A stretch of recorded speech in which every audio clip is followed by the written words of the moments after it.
Welcome. Hello. We are live. Are Um, we now? if Now we there are. are any audio problems, please write it in the chat. And hi to all chatters.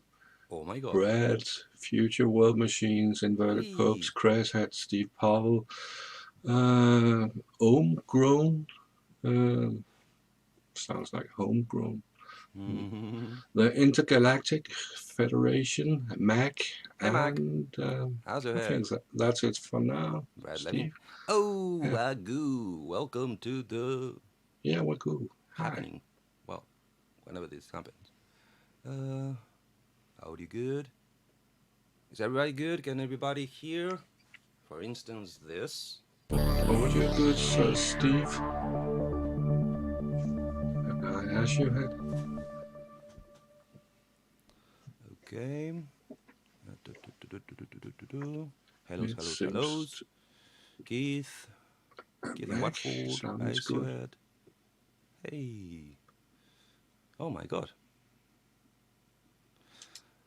So yeah, I guess I should apologize to everybody because I'm a mess with computers.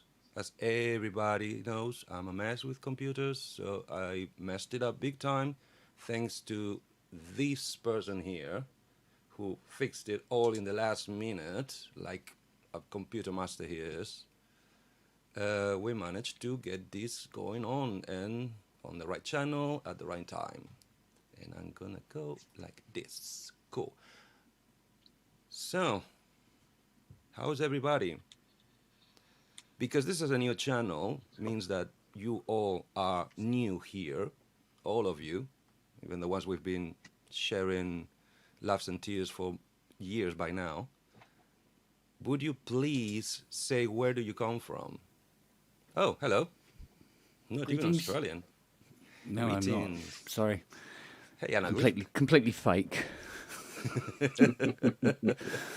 Fake, fake. What's fake? Mm. Nobody's fake. Nothing's fake. So yeah, please, if you could just pop in the chat, say hello, and just put your flag or say where do you are coming from, where are you watching from?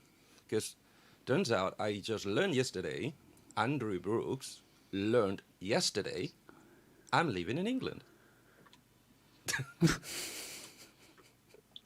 Like in, yes, I've said it many times. I'm in Somerset. Somehow he managed to sound that information out for months. He thinks I'm Spain. Sorry, he thought. He thought I was broadcasting from Spain. Yeah, I wish I would get all this stuff in Spain. No, no way. No wonder. It's never going to happen. So, how's it going? How are you people? JX? I'm fine. Been busy to Yeah, get this working. my fault. It's the first Sorry. try. Yeah. Well, if this relaxes anybody, it's most certainly going to be my last because, jeez, no, really, it's whoa. I mean, that's a good question, JX. How many live streams have you hosted? None. None. Good. We're even. Then you're the master, then, Mr. Spong. I'm slowly taking over YouTube, apparently. I'm going to get an email from one day say, look, our hard drives are full up. Can you please stop? Yeah, but look the bright side. You're gonna closer and closer to monetization that we'll ever will. Oh, yeah, but I'm not bothering to go there. I know, but look I at don't, I, that. don't, I don't want any of that. Thank you. No. And No. I'm sure you could get a little funding for, I don't know. That's another good question. What is in your bucket list at the moment? Oh, get this girl built Best answer ever. Yep, that's the one day. best target ever. Mm. Cool. That Yeah. would be a lot of YouTube hours. You never know. Things go viral. And just sorry to use this to reply to you. Last night, you got amazed when the subject came in the conversation about how many people watch your tutorial on how to tune a CS80. Yeah. I'm one of them. In fact, I think I watched it twice.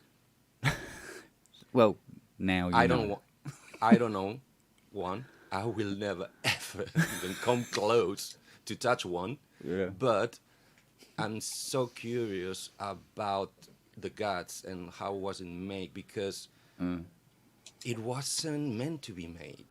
I mean, that's the picture I have in my head. That thing was like, have you ever seen Highlander? Mm-hmm. The Highlander katana? I think so. Yeah. 3,000 time bent metal, Yeah. 700 Yeah. years before they started doing that. That's the image I have of the CS80. They made it, and that's a phrase I love, because they didn't knew it was impossible. And Yeah. Well, essentially, it was their idea was to make a portable version off. of the GX1. Ah, okay. Well, that wasn't hard. You just have to chop all the bottom and the chair and the motor. Yeah, yeah, exactly. That's already and the portable. 8-foot tall tuned speakers was an added bonus that they got rid of as well. But yeah, so so somewhere along the line it got a lot more synth and a lot less organ.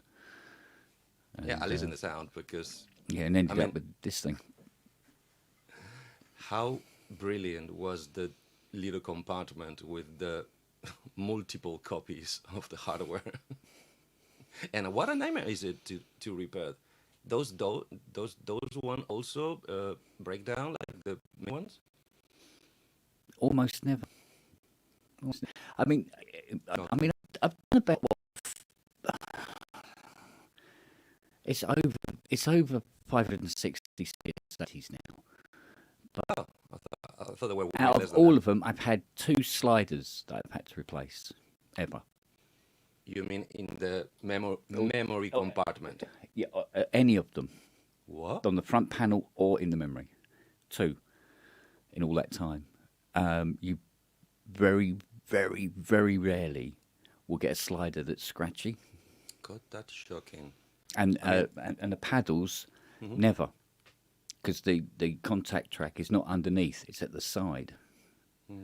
So if dust gets in there, it doesn't go anywhere near it. So it works perfectly every time. The only thing that gets dusty and needs to be cleaned out is the tuning pot on the end. the there. most important one. Yeah, and it's the most sealed one of the lot, And it's the one that goes dust. and it's the one that Amazing. gets the dust in it for somehow. And scratchy. Yeah. While we wait for Ranzee to come and run the show, because I really hope he comes in, runs the show, because after what I did just trying to host it, that was a mess in and a half. Let me just make you a question. Just indulge me for my own sake. All right? Okay. So, sorry for the... Ken Spawn, can you tell me what's wrong? Oh, that theme's gonna stick with me forever, isn't it? Come on, yeah, go for it. Good.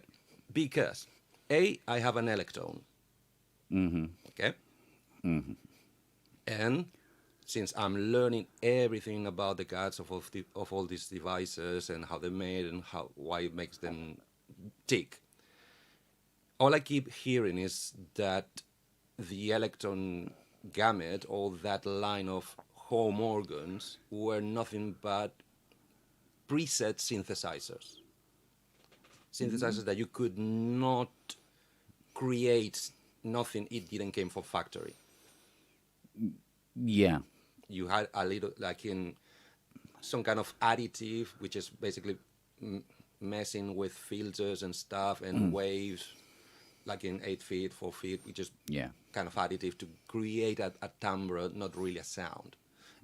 Mine also has a little bit of a VCA, which is what it makes me go to this question. They were expensive at the time. I am aware of that. But for what I'm learning, never as expensive of any of the polyphonic synthesizers. Since those are built with 12 oscillators, with circuits that divide down those frequencies for the barely 4 octaves per manual. Mine has 2 manuals and a pedal board. So I'm assuming that's basically 3 synthesizers. 1 monophonic and 2 polyphonic by divide down. I start counting oscillators and I don't understand how 25 oscillator synthesizer was cheaper than an 8 or 16, like the CS80. Yeah. Why? How? When? Is it the VCAs? Is the VCF? Because yes, the paraphonic. All of those organs are paraphonic because you're meant to be attacking. That's why you have 2 handles to have 2 attacks, 2 envelopes. Right. Why? Yeah. See, technically, what it is the oscillators are not. I suppose I'm trying to think of the best wording for this. They're not really oscillators. What you have is you have 2 oscillators, 2 high frequency oscillators, and then those divide down ICs act as representatives, shall we say, of those oscillators at a particular frequency. So it's technically only 2 oscillators, and then So they do- 11, and then 12 outputs of it, if you see what I mean, at different frequencies. Exactly. So they do the divide down twice. Once in 12 semitones and then in octaves. So yeah, so what you would get, you would get, say, 12 divide downs. Each one does its own key. So you get C, and then C2, C3, C4, C5, and so forth. And that's how you get the thing. But this is why a synthesizer would be expensive and a string synth wouldn't be as expensive. That's another point. And that's essentially what it was. So there's actually, although you could say, oh, well, that's more electronics. Yeah, but it's more cheaper electronics. Then Whereas the what VCOs is were the very real- expensive. What was the real expensive part back then? In the electones? No. In the 80 Oh, okay. compared to an electron. I mean, 3 oscillators against 8 oscillators. What is the thing that makes the price go All the triple? support electronics that would be involved. So Okay. you could have a big VCO, for instance, on a single chip. This is why when Curtis came along, the synthesizers did get sort of like bigger, and the price stayed about the same rather than go up. It's because everything that was needed, all the capacitors and resistors and transistors, were built onto the chip. So it was nice and so it's cheaper that way. But then you'd get a lot of manufacturers would say, "Oh yeah, but I want a component-based filter because I want to make the filter more interesting. I want to push resonance this way." Whereas if you use a Curtis filter, you're going to immediately get that Curtis sound. But it requires less support components around it, and then the same for the VCA. And that means drilling less holes in the board, which is cheaper. Obviously, less components, quicker to build, copper in the traces. cheaper.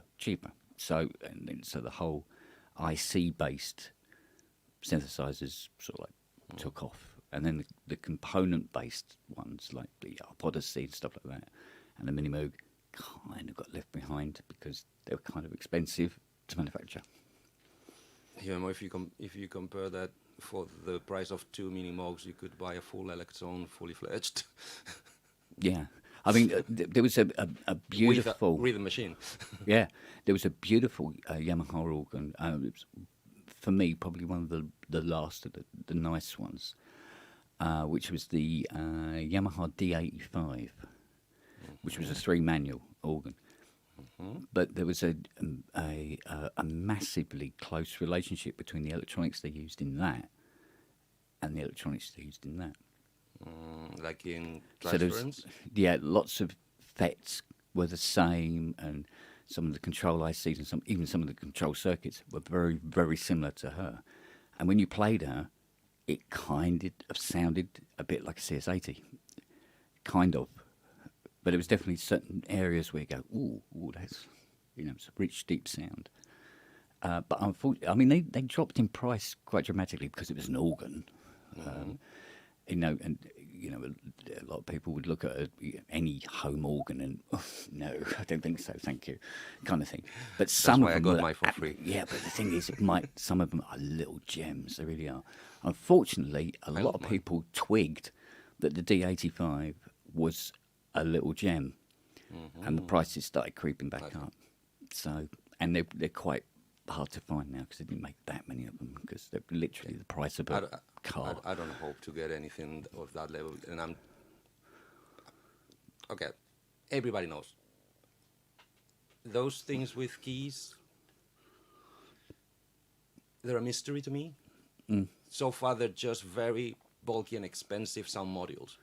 I still cannot actually make proper music like you do every time you put your hands on the keyboard. Yeah. Go on. Call me liar, and I'll call you Liar. back. No. No, absolutely not. Want to make the experiment? Want to see I how just many hit people I just agrees hit in the chat? keys. I just hit keys. Come on. Oh, so you mean the stuff, the key stuff, not the key button? Okay. Uh, that never stopped anybody. No, not at all. I now I'm talking shit. I know I'm talking shit, but I would bet that many of the classic composers, they would, if any, stick to three keys: one happy, one sad, one mild, and stick to them. And because that's plenty, for a lifetime of variations. When you have, how many people is on a symphonic orchestra? 150, 120? Yeah, a medium-sized one. Yeah, about 150, 160. With that many voices, I bet you can do some stuff. Yeah. Good. So, oop, shit. What's that? Okay. Just please don't. They're expensive. The screens, I mean. I'd never be able to lift it. Oh, is there anyone you can lift? Oh, yeah, loads. Right there. Thank God for digital, eh? Right? There's loads I can pick up and take under my arm now. Good gives me another question because it always amazes me. Sound-wise, result-wise, obviously, program right, record right, process right, then you listen what's in the album. Why do an 80 sound so close to a DX? Does it?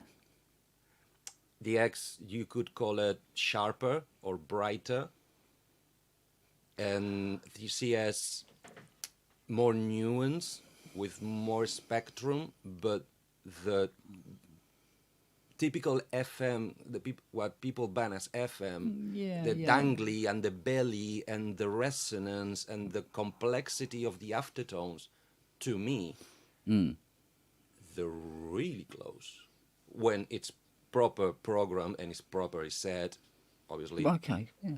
Well, but I mean, I think it depends on how the individual hears things. Anyway. Okay. Then, okay. Because I know there's people say, oh, the Selena sounds, absolutely identical to every other string synth that's ever made. We go, what? No. What are you listening to? And they obviously listen to it in a particular way. They hear a particular frequencies that they hear in all the others, so they think they all sound the same. Yeah. But the evolution, chalk and cheese. Yeah, really, exactly. So the evolution of the note is chalk and cheese. yeah, Plus exactly. The ensemble, which I understand was every attempt of ensemble basically different settings of chorus. Because there was different Because the sound kinds different. of there was different kinds as well. Some I mean, if you take the chorus that's in this, for instance, we hear people say, oh, the Juno 60 chorus is quite noisy. Lightweight. You want to hear how much noise comes out of this one. Somebody's like all this business, and it's absolutely standard for them. Question. It's still Bucket Brigade, but it's a different. It's a particular type of chip, and a chip. The number of chips and the arrangement of the chips can make it actually sound different. Plus tolerance in the components around the Yeah, preamps. exactly. Yeah, yeah. Because, okay, this is gonna a statement that might annoy half of the chat. Everybody says that vintage gear sounds better. Everybody says that digital modern gear is way more powerful, that it's impossible that vintage sounds better. My take is first original digital vintage, first with bucket brigades and expansions and first circuits, they put way more effort on the input output section, on the analog transformation of the processed sound, because Yeah. now the processor can do it all on itself, but I'm thinking the word lazy about the designers. I said, oh, the CPU can do it. Let's make the waveform, the algorithm more perfect instead of smoothening on the way out like they did in the 70s and 80s. Like, oh, this sounds like shit, so we need to season it so when it's going out, they don't send it all the keyboards back. Yeah. That's the way I take it. Same for rack processing, everything else. Well, I mean, to take that original statement of saying, analog sounds better than digital. I think it came out of two different points of view. Yeah. Some people would say that analog sounded better than digital because the digital sounds to them were sounding new and alien, and they after several years of having analog, and that's what they were comfortable Agreed. with. Inertia, I call it inertia. And that kind of rhetoric hung around for a little while. But I think there was another one that came out of how would you put it? There was some digital synths that came out in the early years, and they were sharp, and in some cases thin in areas and stuff like this. An unpleasant compare. Yeah, and then but the statement stayed, and then digital got more complex. It got far more large arrays of tone and timbre and textures, but Definition. the statement still hung around. And that it's like today, people go, oh, I prefer, an analog synth. The software's not going to get any, and it's still there. It's still hanging. It's still going. And then as software gets better and better and better and begins to sound as good as analog ever did, but the statement still hangs. In fact, to me, it sounds better because every time you press the key, you get the same result. Yeah. When with analog, depends on in which mood does the synthesizer wakes up in the morning. Well, that statement had just come up just then. I don't know who said it. You know about the VP330? About the Juno 60? No, VP330? Okay. Yeah, there you go. Very good. Right. Interestingly enough, the VP330 is one of the machines that because sometimes you get people come to me as customers and they're saying, well, I'm thinking of buying this synth and that synth. Do you think I should go for it or not? And I did have a guy, well, I've had several people say about the VP330 and say how wonderful it is. And then go on to say about, analog is better than digital and all the rest of it because it sounds warmer. And, you can copy sounds really well. And I said, yeah, it's quite interesting actually because the VP330, when you think about it, it's a string choir vocoder. The strings do not sound like strings, Okay. and the choir does not sound like a choir would. Exactly. But it's become its own sound, and it's quite where some people will use a reason for not liking something in one area and completely accept it in another, depending on where they're standing and what their viewpoint is on particular bits and pieces. So, yeah. I could not agree more, and I'm feeling that we should not go deeper. Oh, no, this is a rabbit hole, mate, that just has an awful lot of, rabbit crap at the bottom of it, basically. So, quick segue, nobody noticed. The question I wanted to know, because never had the luck to be in the same room with any of the famous Juno scenes with their famous chorus. Closest I can get is some free plugin that I get from a reputed VST company. I don't hear the noise. Every time I go for a video, try to see comparisons, I don't hear the noise. It's very, very subtle. It is And very, that's my very point. subtle. Yeah. And that's my point. Unless If it's you're looking for it, broken. I'm sure it's there. But once you record it, process it, noise gate it, really? Yeah, but it's one of those things that even with processing and gating, it's still there, but somehow it's part of its character. Exactly. There It's are ones where they go, oh harmonics yes, they say, oh, the chorus is very, very noisy and everything like that. on its own. And if you get a chance to actually listen to that machine they're talking about, and you go, well, yeah, your chips are going, mate. Okay. Because as they get older, they gets louder and louder and louder, I get. or the caps are going dry, or whatever it is. But they think, and that's how it is, because they don't think the chorus will go. How will the chorus go wrong? So there's that. But I think when it comes to ensemble, for instance, the greatest ensemble ever created by man, ever, is built into the RS-09 Roland string synth, the little black thingy, right? Okay. To the point where there was an audio in on the back, and we used to plug other synths in the back. I mean, to a mixer into the back of the RSI9 and use that as a chorus unit. It was an incredible ensemble sound that it had, and the nearest I ever got to it was CE1, except it's better than the CE1. Once again, never had the pleasure of being in the room with one. Yeah. All I get is through videos. The C1 still sounds like a guitar pedal. Oh yeah, but Like it's in narrow. yeah. Lush and volume and elaborate, but narrow. No like. Yeah, unless you flick that wide switch, and it does, it goes out here. But on the RSI9, it's out here.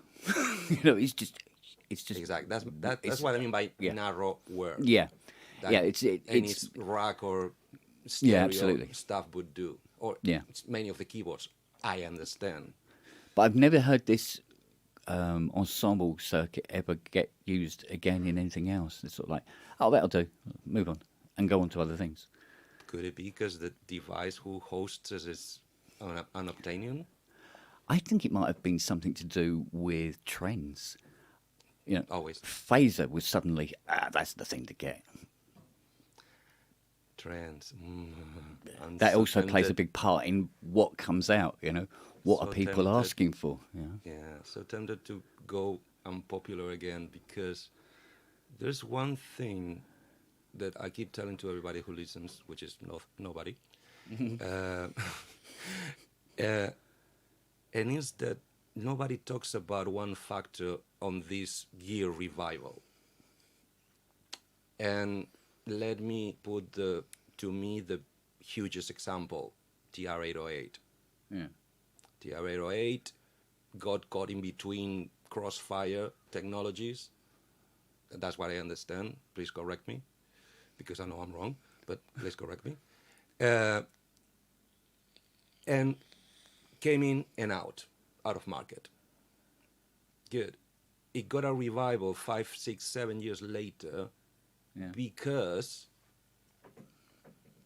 the people with the time and the effort and the creativity and what I like to call the hunger to make it, which is starving musicians, found them for peanuts. And that is something that to me keeps repeating over and over again. The gear that gets a revival, it's because it's good enough. I'm not dismissing the quality of the TR-8. That is unarguably. It does what it does, and nobody does it better, right? But the revival, it wasn't because it was the best drum machine you could find. That wasn't the spirit. It was the only drum machine that sounded good enough that they could afford. And the starving musician factor and the pawn shop factor very rarely gets mentioned in gear history. Many of those instruments that come back after flopping, they're usually because they flop. It's like, for instance, if if you ever seen any of my shitty videos for Name That Synth, all the gear I have is basically because nobody wants it. It's so dirt cheap that I can hoard it in a way, all right? Except for uh, another example, another completely different couple of items, right? But the rest is, I don't got it because it was the best thing and the thing I was dreaming of. I got it because, oh, that one I can have. Not this one, not this one, no way that one. But this one I can have. Then, yeah, the interface might be very cumbersome. The sound could be very personal. But because it's the one I can have and the only one I can have, I'm going to try to squeeze the heck out of it Yeah. to make it work. For instance, I did the Key Y10. I totally understand what that thing flopped. It's faulty, it's flawed in many levels, but to me, it's unique to the point that I really am inspired and want to do work with that thing because of what I call the Fairlight effect in it. Basically, it's sample based.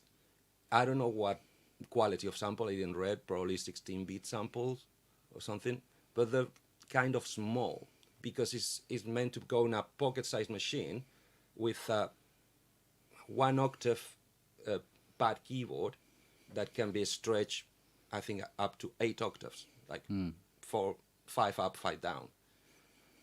But the sample only remains recognizable for 4.5 octaves. Beyond that, if you go higher, it becomes so short that the machine doesn't play it, it loops it. So it becomes a glitch. So a violin, instead of going tick, because it's too high pitch, it goes. Yeah. And if you go too low, the stretching of the sample becomes so grainy that becomes something else. What? Oh, sorry, help me. Who did the soundtrack for Terminator 2? Oh, God. Hey, chatties, send me one. Come on, you can do it. Who was this guy? Oh, yeah. JX. Hello. Do you know who was it? What was the question? Terminator 2. The Tomato soup. soundtrack. Who did the soundtrack for Terminator 2? Oh. I'll be back. Yeah. Da, da, da, da. Yeah. Why can't... Oh.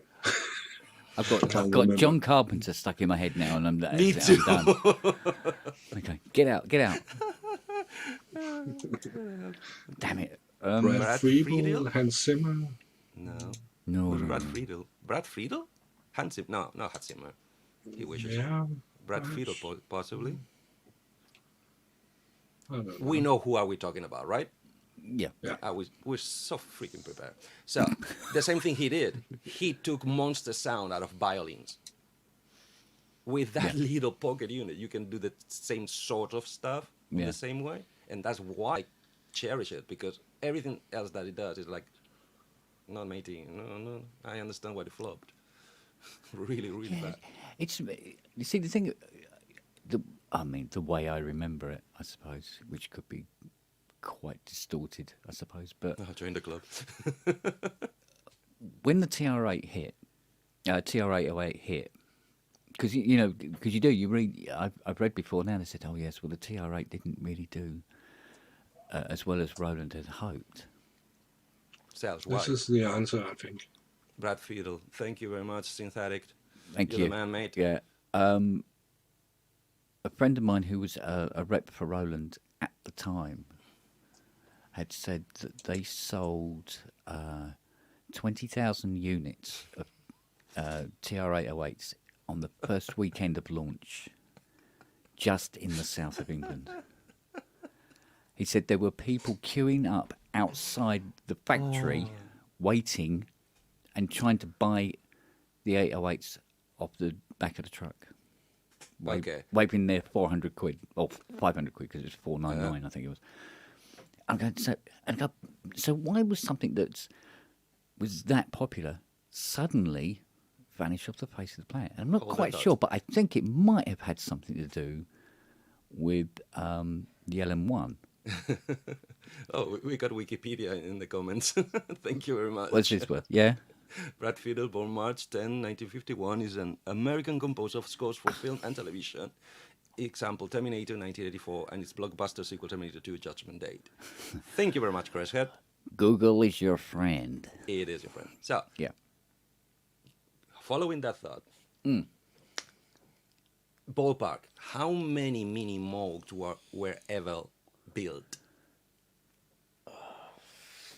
According to serial numbers, Yes. Ballpark. ballpark, somewhere in the region of about 20,000 units? 100,000 units? nowhere near that. I'm trying to think what the 79 ones were serialed as. It started at 1,000. Well, technically it started at 1,000, but there were some RAs that were double figures. What did they get up to? God, you know what? Since I had that migraine this morning, I can't think straight. Can't. Don't worry. I'm I just can trying to tell you make the there's point. there was 850 CS80s. I can tell you that. I remember that bit. Yeah, but that's kind of understandable when you had to basically mortgage your house to buy one. That's understandable. Yeah, exactly. So, yeah, my point is, there was how- a few. There was quite a few. I think it might have been. Oh, it's got to be close to about 10,000. 10,000. Something Exactly. Like that. See Yeah. what I'm going to? So, commercial success. JX, can I swear, please? Can I swear in the channel? One once more. Can I swear in your channel? It depends on No, what your thank family you. thinks about it. That's exactly what I wanted. It's Yeah, not for that kids, so it's that- okay. Yeah, but that little pause suggested no. Exactly. No. Thank you. It's just to be clear. So I'll try to be a little more creative. You can say what the fuck you want to say. It's- Oh, he's broken. Thank you. That's it. It's broken now. Yeah. He's done it. The He's done cat's it now. out of the sack. The gate is So- open. Help The yourself. gate is open. Floats open. So, it's unfaithful bitch commercial success because it's so relative to the company and the point in time.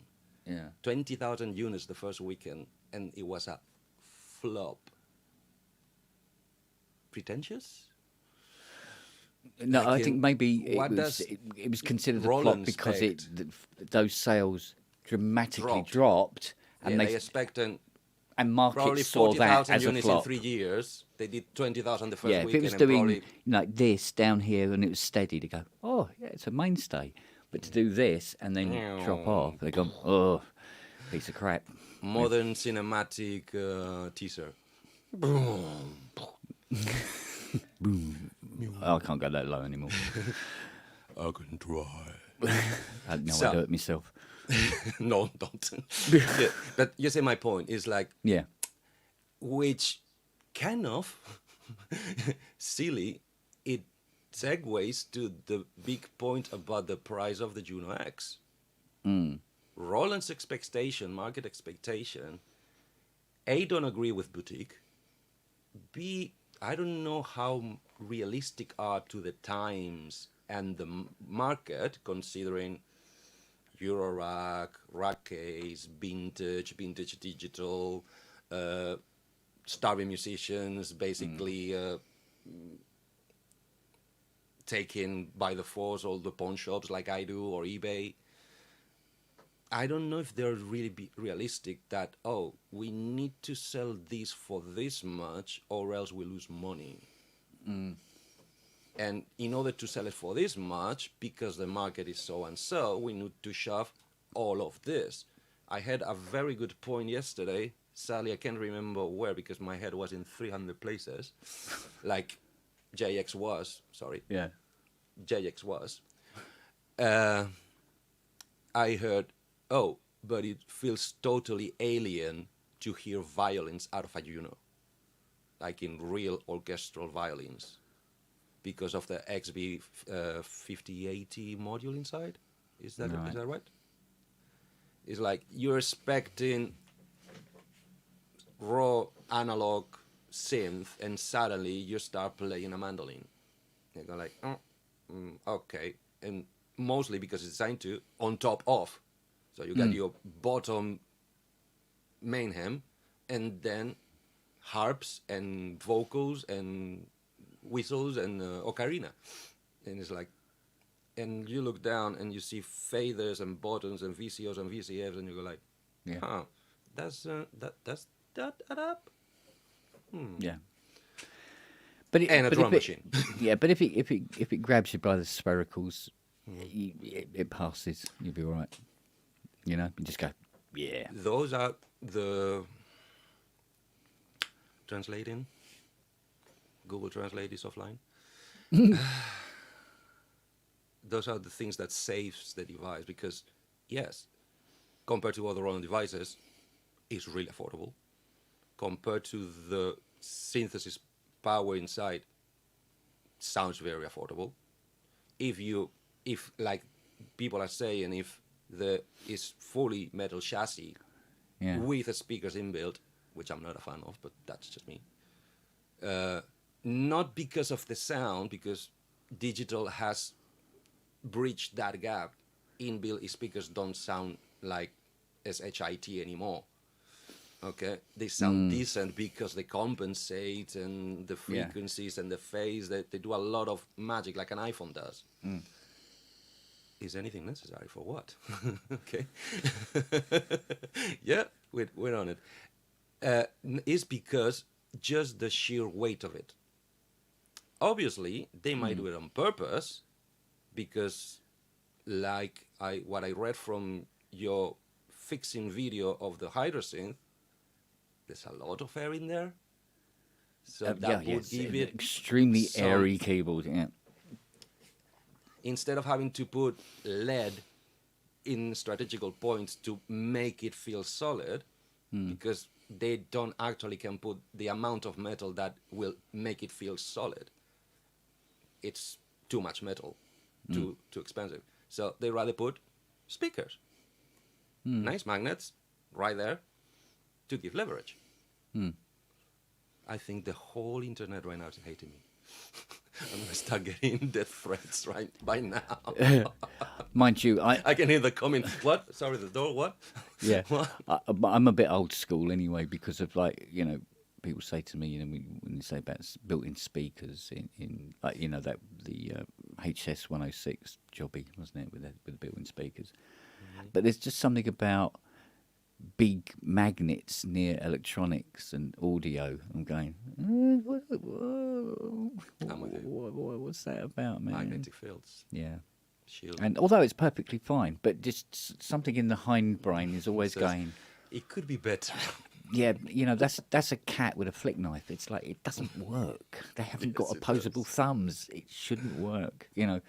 But it does. It works fine. But there's also that thing of a keyboard with speakers in it. Normally, is a sort of like a sort of mental harking back to the PSS, PSR series of stuff. Go with the little lightweight plastic keyboards that sounded great, but they were lightweight plastic keyboards with speakers built in. It was like that's but- what you give the 6-year-old to start learning how to play keyboards, sort of thing. Even though Yeah. there was brilliant stuff in them. But sorry, I missed which model you said. So I don't know if you're referring to a Pro level 1 or a Toy level 1. I missed that one. Sorry. But my thought is, and I learned this the weird way. Here, this one. This is one of my most precious belongings for 2 reasons. I'm in love with what it does, and I got it dirt cheap. Like I'm ashamed how little I paid. Shame on me. Sorry. I even tipped the guy, and I'm still feeling ashamed. DX11 Right. because of quick. Let's see how bad is it inside because the guys start dropping the price because we couldn't make it sound at his place. It's like, oh, this doesn't work. Oh, this doesn't work. Oh, this doesn't work. Okay, just give me this much. I said, Yeah. yes, cool. So then I put a little more money than I paid for it to put it back to spec. But before that, all I had to test it in a rush was a 5-inch or 5-inch guitar cheap solid state speaker amplifier.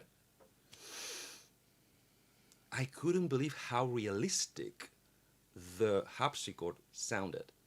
I went like, what? There's no samples in this thing? Then I put it in the big ones. Not so realistic. When it goes full range, so that narrowing the bandwidth and pushing the mid-range of the guitar amplifier, which is designed to drive and overdrive. I didn't put the overdrive, obviously, that was off, but it's kind of set mid-centered, mid-centric. And in mono, I couldn't believe how nice would it sound. Oh, hello. Bonjour. Welcome. How's it going? Party. Gender party? Yeah. Oh. Are you in a comedy club somewhere? Yes. You like the background? Yeah. Yeah. If you watch the hardware jams I do, this is where I do a lot of it at my girlfriend's place. So Ah, nice. Please don't watch behind the curtain. yeah, Don't pay attention to the mic No, behind the yeah, curtain. no curtain twitching. a here, big please. hook is going to come grab me off stage. So You just need a Damn cigar it, I now. forgot my hook. A guy goes into a bar. that's right. Good. By the way, JX. Hey, JX. Hi. Is that your phone ringing? No. Sure about that? Yes.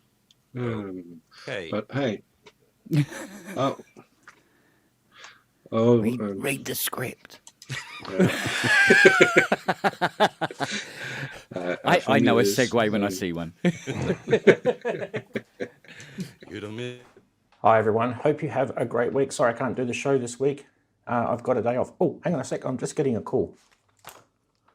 Hello? Oh, yeah, hi boss. I'm really quite sick today. Yeah, as you can tell, I think it might be something. No, I don't know, it's the COVID. Okay, thanks. I'll be at work as soon as I can. Maybe in a few days.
I forgot, but I thought it was in 10 minutes I had to play it. So, Now I can see the time. Yeah, it says Thank here. you. So, yeah, welcome everybody. This, in the biggest Ranzee fashion, we're gonna try our best to put this together, get this SHIT together. and give you just a chance to have a fun time on this Saturday afternoon. In fact, at least where I am. Good question. Synthetic. How early are you? This is the usual. It's 5:50 in the morning, 5:51. So yeah, No, you're joking, are you? Please tell me you're joking. Well, I actually got up around 5 to start watching. So, so after about a 2.5 hour nap. So Why? I mean, please don't go. Please don't go. But why? well, Really? I got my buddy here, What's this? Rhythm Wolf. Okay. Hello. Hey, Hello. Hey, buddy. they Welcome. bite. Actually, I hate it, but that's Today. another story. Do I need a shot? Is that what I need to be? Which, by the way, is that a good one or a bad one? It it's a good sequencer, Okay. and a couple of the sounds are okay, but most of it's crap.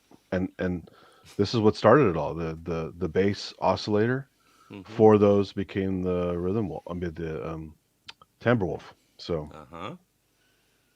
yeah, So being evil, Ranzee. yuck. Wait, this is scripted. If you want to believe it, yes, it is. No. Yeah, yeah. Yes. No. It's all Yes. clockwork, mate. It's clockwork. Like in As in decide orange. at the end of this, please. And by the way, housekeeping. This is what I had prepared to say when I was about to do it on my channel. So I'm gonna say it anyway, and then my colleague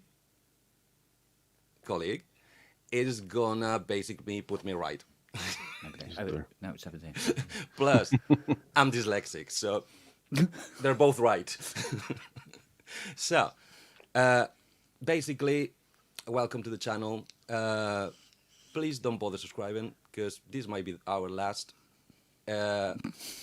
Donations, keep them, have a drink, and be ready because chances are you're gonna get a big chances of Witty or don't know FM or just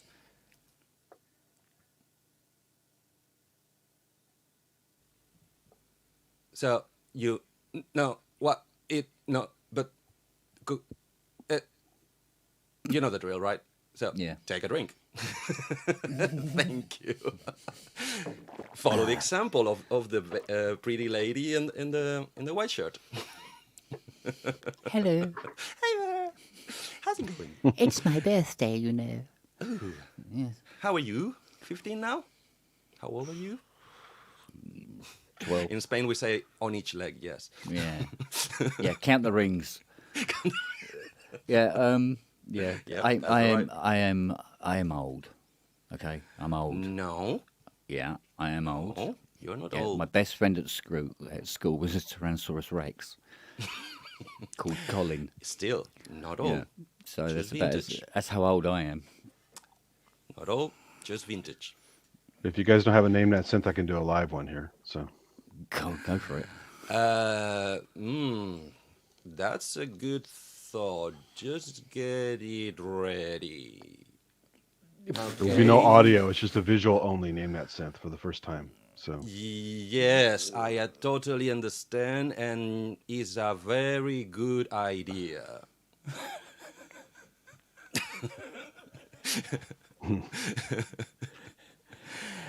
I've entered Bizarro World Did and you I ever didn't left? buy a ticket. Did This you is ever brilliant. left? what'd you put in that vape, Kent? What's in that vape today? Do you know Good what I'd hate question, to say? because it's coming. It's really coming. Yeah, it's. I think it's a combination of water and toilet cleaner. And you got some THC, CBD, and some Sherm in there, right? So I love that one. Collectible. You're not Yeah. old, you're collectible. And rare and one of a kind, and thank God, and we really appreciate you being around. Thank you very much. Really. No, don't. I'm cool. Don't worry. So, Ignore me. keep that thought because obviously we need to cover for Ranzee. that means that we should, JX, we should go to the first section. Yeah, that one is already gone, sorry. The first section. No, Which it is... was the pre-show and the pre-show. Now it's the main show. Okay, good. Yeah. God, So I it's not long. love when I'm up to the game. Ooh, Yeah. You guys get his funny side already? that was the idea. I tried. Trust me, I tried. You need a piece of paper you just hold up, Kane. No, sorry. You heard the man. You heard the man. Good. Just put it right down. So yes, please. Let's go to funny side. But I don't have more titles except for news and another thing. Apart from taking care of everything technical regarding this live stream, what have you been doing all night long? It's okay. I wouldn't It was expect something about your papers. You should get your papers right. Oh, now you tell me. Yeah. Now that I leave my felt pen on the other trousers. Come on. Yeah. Seriously.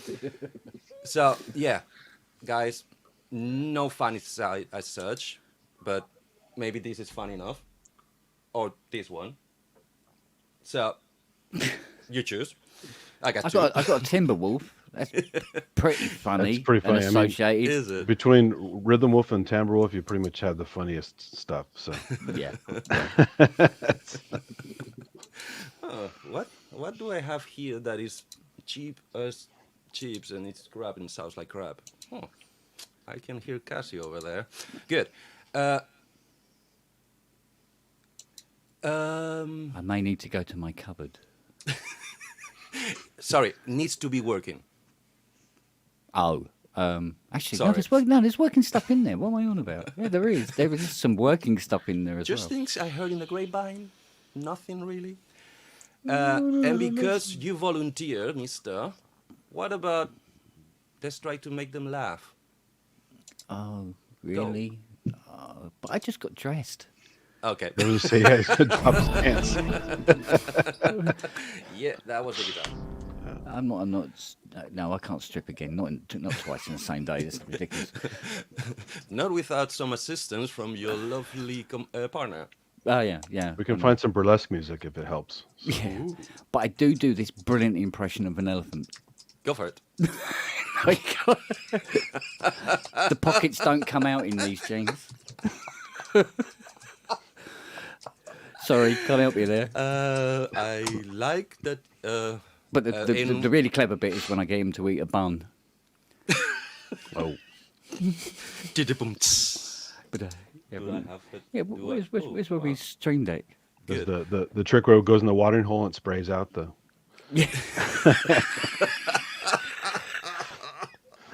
TMI. Oh yeah.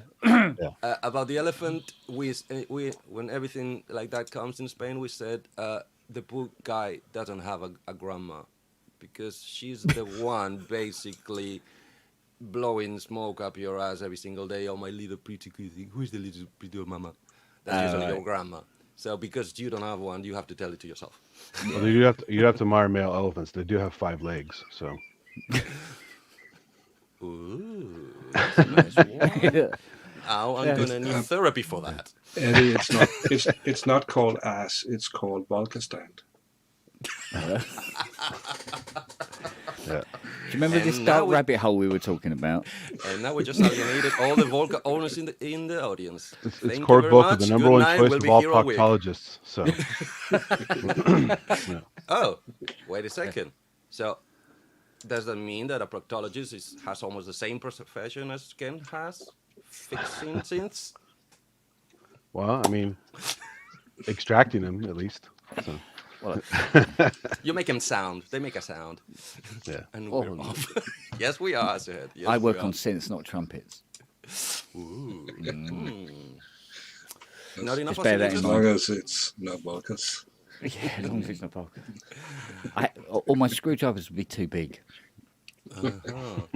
So, God, can I? Oh, damn it. Brain fried. Because, nah, that's not going to be funny anymore. Cool. No, because Funny has a thinking shelf about life. thinking about jokes, sadly the letters TO comes to head, and I cannot word it. I can find the words in such a short span, because yes, this is scripted. No. Good. So, anybody knows? This is real letters. Now throw your things at the screen. Yes, please. Oh, there you go. Thank you. Yeah. So, anybody knows any joke? I'll throw this thing at the screen. Yeah, but Oh. first turn it off. The screen, I mean. No.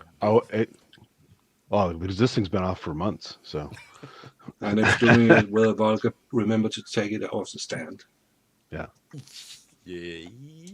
If you go Volker, unstand it first, and preferably not with your own hands or without gloves. Yeah, some people can't stand my jokes. Because they're all about music stands and gear stands. I don't understand that. Good. That's all right. We're all Okay, I sitting. stand down. Man down, man down. Tack and roll, tack and roll. So, and ladies and gentlemen, that was funny side. But probably unfunny side, we should have make a title for it. Oh, sorry, I forgot to make titles. Good. You didn't do that Yeah. either. Huh? Didn't do the titles either. I was busy panicking like a headless chicken, just Yeah, not even like a paper going calling across. a ball like right there in the corner, Yeah. just muttering. Piece of A4 Stupid. and a crayon. Hold it up to the camera. You're done, man. What's it? I We did live in some the Super 8 digital films in high school at the local college, and Yeah. Heard that? and I had some little handmade things I put in front of the thing for titles. So Yeah. It would be a show on its own if I had an etch a sketch. Because if I managed to write on an etch a sketch on time, that would be a show on its own. Yeah, I we wouldn't- should we wouldn't need reusable any and joke. draw something else. Yeah. Whoop. That wasn't one. Yeah, Sorry. that was happening to me last. I think it was not last night, the night before. We were doing a show, and I accidentally hit the key, and it was taiko drums. Holy crap! Everybody on the screen went 2 foot up in the air. So sorry. I love taco drums. I found a good free kit. The guy put it online. I put it in my Tenori on. It's really fun. Good. Yeah, nice. Time to educate the ignorant. Okay, What you the can tell me? age, or how does it sound? Taiko drums. Play it. Well, it's an ensemble, so it's lots of different sounds. Who has the sound? Go for it. Search now. Play it. Oh God! No? The Tenorion's turned off, so Hang on a sec. Let me see what I. Good. Come on, I got a big system here. I should be able to do this. In the meantime, what if JX? What if we go for the next section? Is this the one you mean? No. No. Thank you. But thank you for trying. The other next section. Let's go for the news. Hang on. The news. Okay.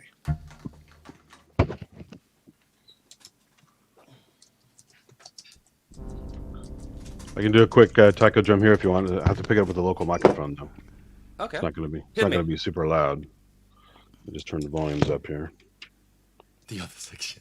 Love it. Where's the speakers? Oh, speakers are up here. Sorry. By the microphone.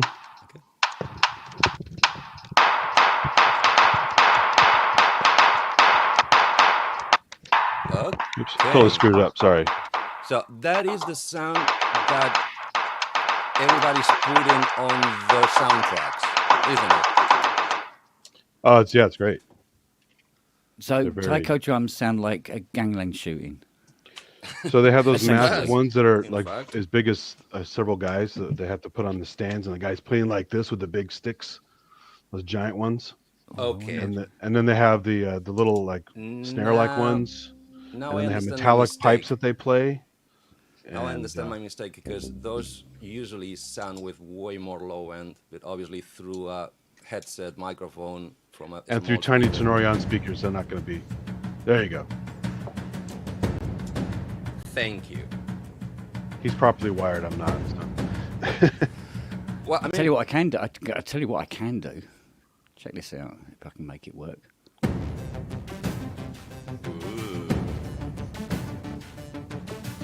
There you go. like it. Now I understand. So yeah, is that really rules.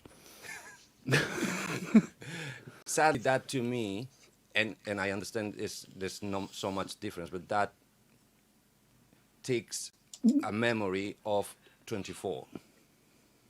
Oh, does it? Because that's from one of the new tracks I was working on, and I've never watched 24. That's cool. Don't get me wrong, I don't mean it sounds like the soundtrack of 24. Oh, alright? okay. It's just my brain is effed up and makes that link. You're going to get a copyright claim now for 24 music. Yeah. You go, Bring it on! yeah. Bring it on! Oh, I doubt Oh, sorry, if that's it's not that my, much like sorry, 24. that's not my channel. Sorry. Good. Oops. No copyright strike. No. We're gonna play some music, but it's not non-related. So the thing. Speaking of that, is, Ken, did you ever get any copyright stuff for your I have tried Vangelis? so hard. I have None of the tried so Vangelis hard. stuff? No, Really? no, because I was hoping that I did. Because if I did, Then you're on it's the map. kind of a vindication for me. But there wasn't. It's like, oh, I made it. YouTube Yeah. is trying to f me they up. thought I was Vangelis. Yeah, like no, didn't happen. Wow. So, sorry, the 24 reference is. It reminds me of that very all the time up music to keep you thrilling because. Yeah. And to me, I don't know why. Probably it's because I was starting on my medication. I fell asleep every single episode in 15 minutes. With 24. You don't like Jack Bauer? Yeah, I like the actor. I don't like the role. And The first season was actually okay, and then it just went completely off the I'm rails. not questioning So. the quality of the show. It's obviously awesome because it sold millions. Like Well, that doesn't guy mean said, anything. There are plenty of dummies out there. So.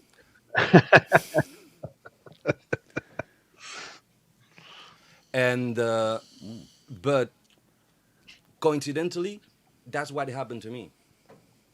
Play the episode, title tracks, recapping, start the show, same exact formula.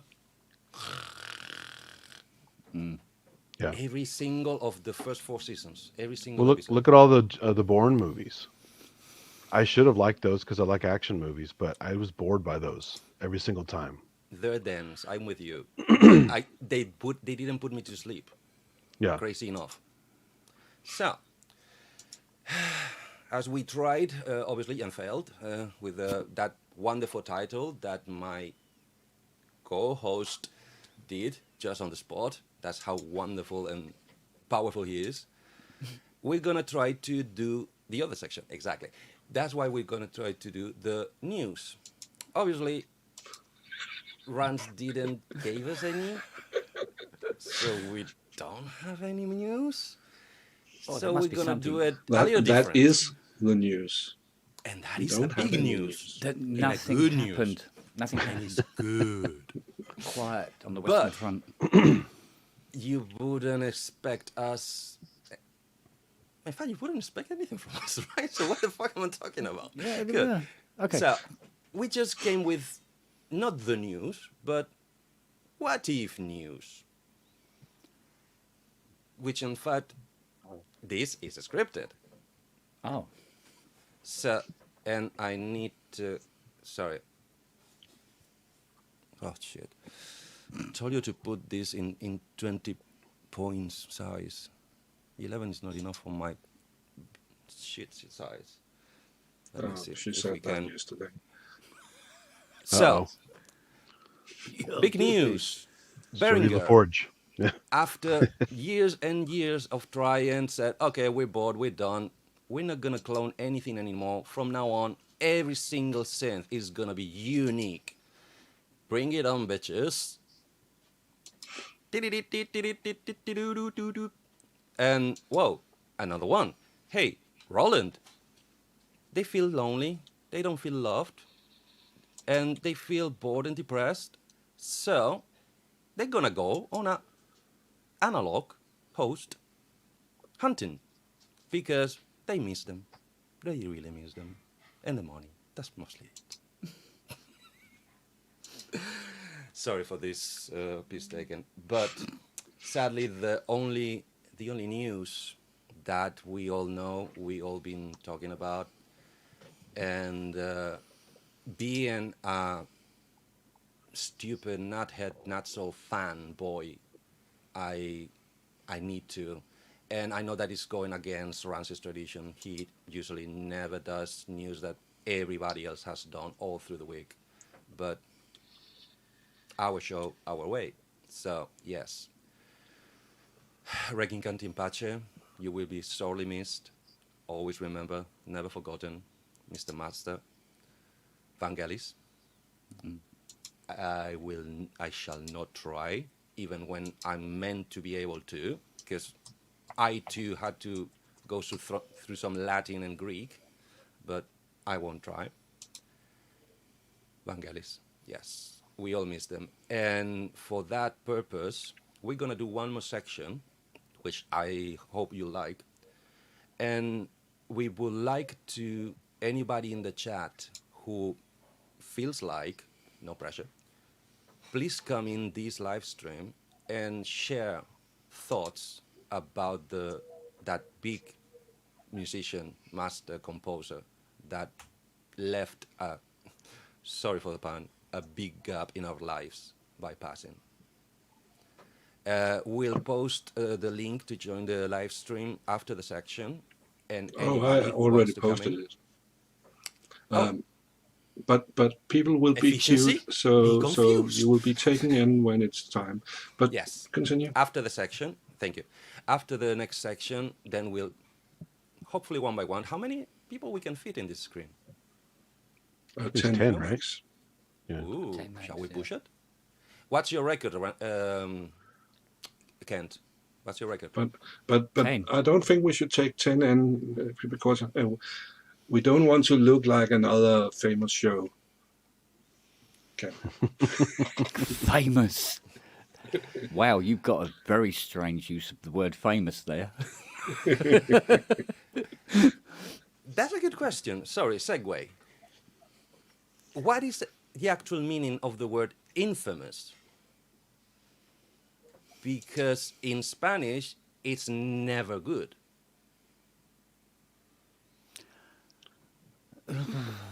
Well, it literally means not Yeah. famous, but it's been changed into, legendary, Yeah. That's what I mean. In English, it seems like it's turned around. 'Cause English in is a Spanish- mess in general. So No, I would not say so. take from all the different other languages and bastardize stuff and tweak stuff. And so, Want a piece of this? Well- Spanish, we've been invaded by everybody. well, true. Yeah. Really. From It north, was- if I remember rightly, north, south, east, and west, everybody has invaded Spain. We got portions. I mean, not the Irish. yes, they did. The Celts came through France in the Middle Ages. Did we? I do that's why we- apologise. Don't. I love it. I'm part of it. I'm a tenth of it. I had no idea we knew how to walk around. Sorry. Let's see if this Zoom is big enough. I can laugh about that too because I'm part Irish. So Yeah. Well, we get my nan used to say to me, the meaning of infamous was what was it? She goes, "Why you don't see any good Catholics in the market on a Sunday? What? Because they're infamous." Okay. Nobody That's a said it new was twist. good. That's a new twist. So yeah, we have Celts. That's why we have bagpipes. On my grandmother's side, she had 5 redhead cousins. Oh yeah. We have the genes down there. Everybody yeah. came around and Yeah, stayed for a while. we do get busy. I'm sure. Is this yours? So, it, yeah, in Spain basically means famous for all the evil he's done. That's infamous. It's still famous, but for the opposite reason, not for any good he's done at all. So, shall we try to present this?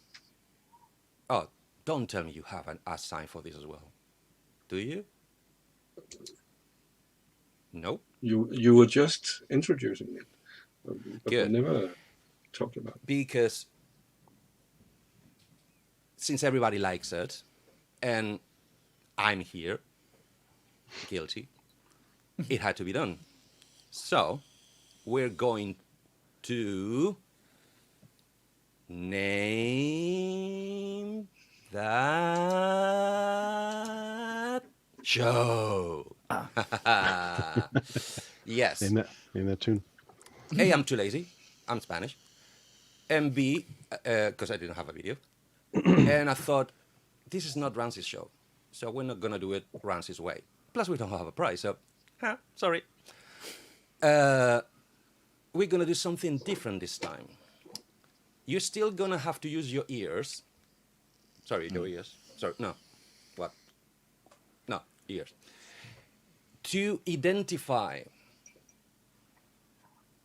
who said it, which show was it said, and the bonus prize, obviously, is the episode of the show. If you get all 3, you win the point. And really geeky bragging prize. Since we might not do another show for another year, for a full year. Yeah, baby. Bragging rights for a year. Not a minute less. All But right? the prize may be that we show a Volga stand. Or maybe not. Uh-oh. Don't tell them. Don't tell I them. don't know if I can handle that. Come on. Contents may have professional. shifted during passage.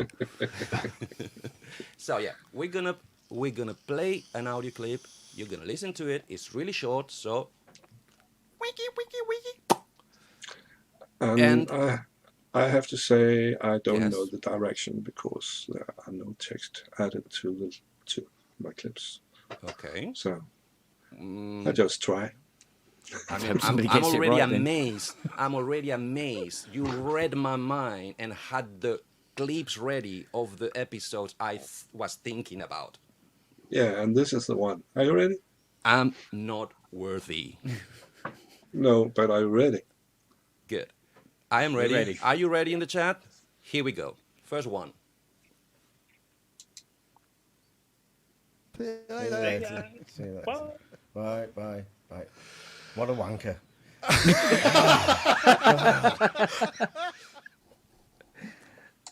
Oh man. Yes, this did happen. What show? What episode? Who said it? Oh man. And Kent, you have to wait out of politeness. Oh, because yeah. I know you know 2 of them. I know at least 2 And of you're them. breaking your brain for the 3rd one. So,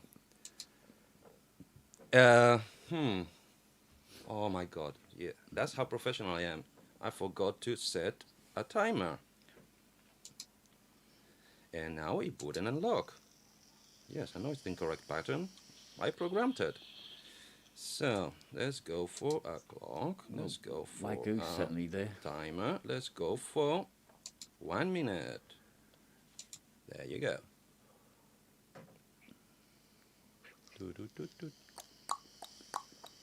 Oh, shit. Did I put an hour? Should we just take the first answer, which is right? Okay. Do you have one? Yes. Good. And it was. So let's make it right the next time. So, yeah, it's not an hour. It's 1 minute, 0 seconds. Cool. So, PSN show, when Robbie was off, Ben Simpson said it. Good. Episode. But it was the one where Robbie was off. Yes. Number. Oh God, 60 And we can something. help. That's why I wanted to count. Bye, bye. Yeah, he's been off on a couple of What a them. wanker. That was a help. Shall I You- run the countdown again this time? Okay, if nobody has the third fact in 1 minute, we'll I just don't say have it. it either. You don't have it. Obviously, it's in my head. How could you have it? Episode It's like- 54, Okay, that's one answer. 55, find 56, it. 57, 58, 59, 60, 61, 62, 63, 64, 65, 66, That doesn't 67, count. 68. That doesn't Oh, work. for God's Don't even sake. Don't He's gish even galloping try. now. I'm just going to check the rules on this. Yes, please. It doesn't say you can't do And when it. you have them checked, please tell them. Yeah. Tell me what are the rules of this thing. It just appears to be a picture of a stick man. Is anatomically correct though? Yeah. Is it? Oh, then okay. No. Let's Okay. not. Picasso. Do we have is anybody not. else? Come on, guys. 47, I know you 80. have the knowledge. In 1 minute, it's enough to Google it. I don't remember who he's calling a wanker, so you know. It was Robbie. Oh, is it? Okay. Yeah, We Ben called have it. Robbie a wanker. That's great. I know I've seen that, I just forgot. Yeah, yeah. So we have Shall we take the one who's closest? no. No. It's either bang on Oh, or just he's 2 out of strict, isn't 3. he? Yes. Really strict. I'm a bitch, I know. After he disconnected, yeah. Yeah, we all got that. That's right, Wagyu. You got 2 out of 3. So far, you win. Not really, but you win. But not really. Okay. Let's go for the second one. Let's see if this one is easier. Okay? Okay. God, I hope Okay. so. Hit it. So, Are you listening? darling, are you listening? You pronounce your name wrong. And obviously you can't say. Oh, I don't even know what episode it is. Good, because you can't say. Oh, sorry. Oops. Yep. Prepared. Really prepared. Here we go. I'm amazed technology. It's in the right position. You can read them. Basically, the camera is already flipping the image. Those were the days. Need I countdown remember- music. Ooh. Sorry.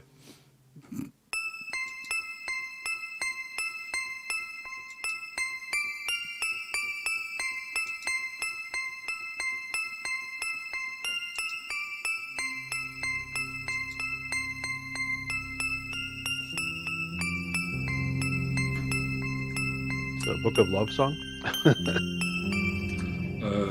Wagyu is saying he doesn't know the context of the name wrong. It's Michelle Moog. Shall we? Or, Oh yeah. Okay, yes. I think it's but funny is that you she said still- it was Michelle Moog. Yes! Okay, time's up. Vindication, motherfuckers. She'll Moog, Moog. which she's been saying wrong for what, 35 years? Oh, Well, if you hear him in the documentary, the Moog movie they made with him in it, he pronounces the real Dutch pronunciation, which is what? more like moch, moch. Oh, okay. See, So he's that got- makes sense. So it is an O sound, but it's more like moch. Like an 2 dots on top thingy, right? Yeah, it's more like Klingon, right? Like Worf son of Moch. Did you? So yeah, exactly. here we just say moo. Well, it looks like Moog, but Yeah, it does. we had a Son of Moog. Dutch exchange student stay with us when we were younger. Her name was looked like Coot, but it was pronounced Coat. Which one? Her name was Coot, Koot, but it was pronounced Coat. Oh. Code. So that's just a Dutch thing. Yeah. Okay. Good. So, do we have any winner? But change the pronunciation. His wife wanted it changed. Okay. Is that a reason for divorce? Anybody? I don't know if Fiona's put up with it. So, just please send my respects to that lovely lady. Oh, the which amount of people has that call her Mrs. Sponge. Or you we've see, had- that's was it- retaliation. Or Mrs. Sping. Mook mo, sponge. Yeah, Spring. We've had that as well. Spring, Sprong, Spong. Sprung. Sponge. Bang. I mean, Yeah. so Basically, far, my name my sounds biggest- like a robot falling down the stairs. my biggest problem is going into the Kent level because for many reasons you're still Mr. Spong. Mooger Foger. Mogerfoger. Mooga Foga, yeah. So, no answers. Ken Spong Show, episode 1. Wagyu, huh? Technically not. But once again... Oh, wait a second. No, what are you talking about? The sponge as the spawn. So, we don't have any answers, right? Is it something like 52 or something like that? Okay. Let me illuminate. Oh, by the way, did I say the previous one? No, I didn't. So, okay, that's not it. And so the W1, that was ProSynth Network Live, episode 62. Special guest Dominic Hawking. Hawking? Hawking? Sorry, I'm Spanish.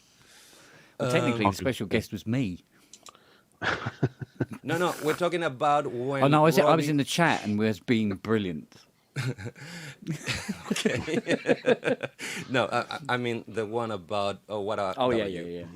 So the one about Mr. Spong correcting very righteously Mrs. Michelle Moog Cuso about his wrong spelling of his name was Proceed Network Live episode 64.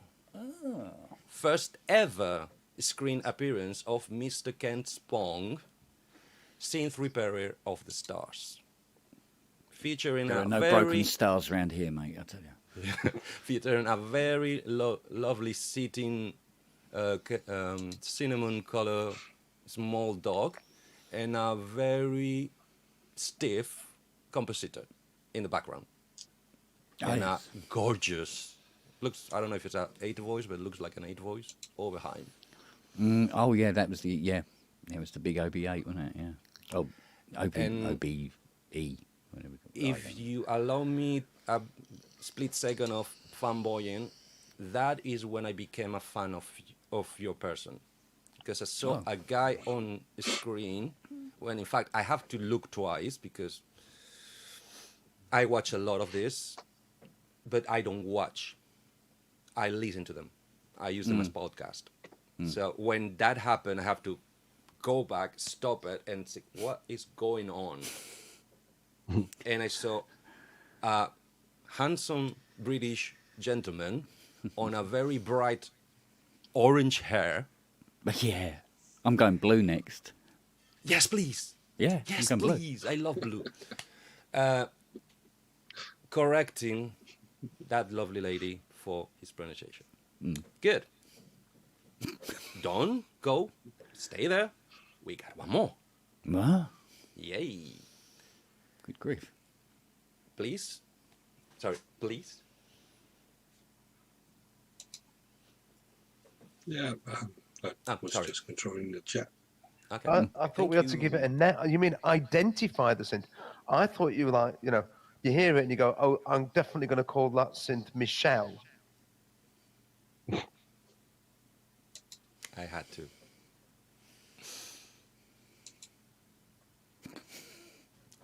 And I'm pretty sure Mr. Spong was on the chat. I'm definitely sure Synthetic was on the chat. Were you on the chat, JX? Do you remember that show? I can't remember. So I'm just the sad one. It's that only reads you. through- It's only me. Sorry. Yeah. I'm 80 and I'm addicted to YouTube. Sorry. Well, it's handy. Yes, it is. Yeah, it's handy. Yeah. Okay. Wagyu, once again, 2 out of 3.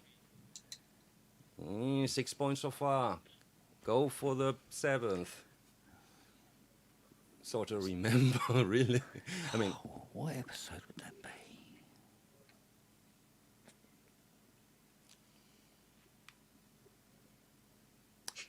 okay, here's a clue. It's imprint in my memory.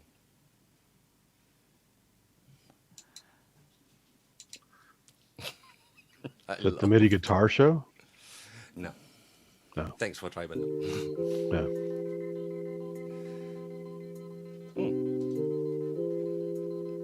Oh, okay. Waiting While music. we're waiting Thank you for very the much. answer. Thank you very much. Sorry, what about? Oh, once again, forgot the timer. Yeah, minutes is gone. Anybody on the show? Anything in the chat? Hello, There's an talk answer talk. Is here. this working? Ranzee. Talk talk. No. No. Oh, we got one.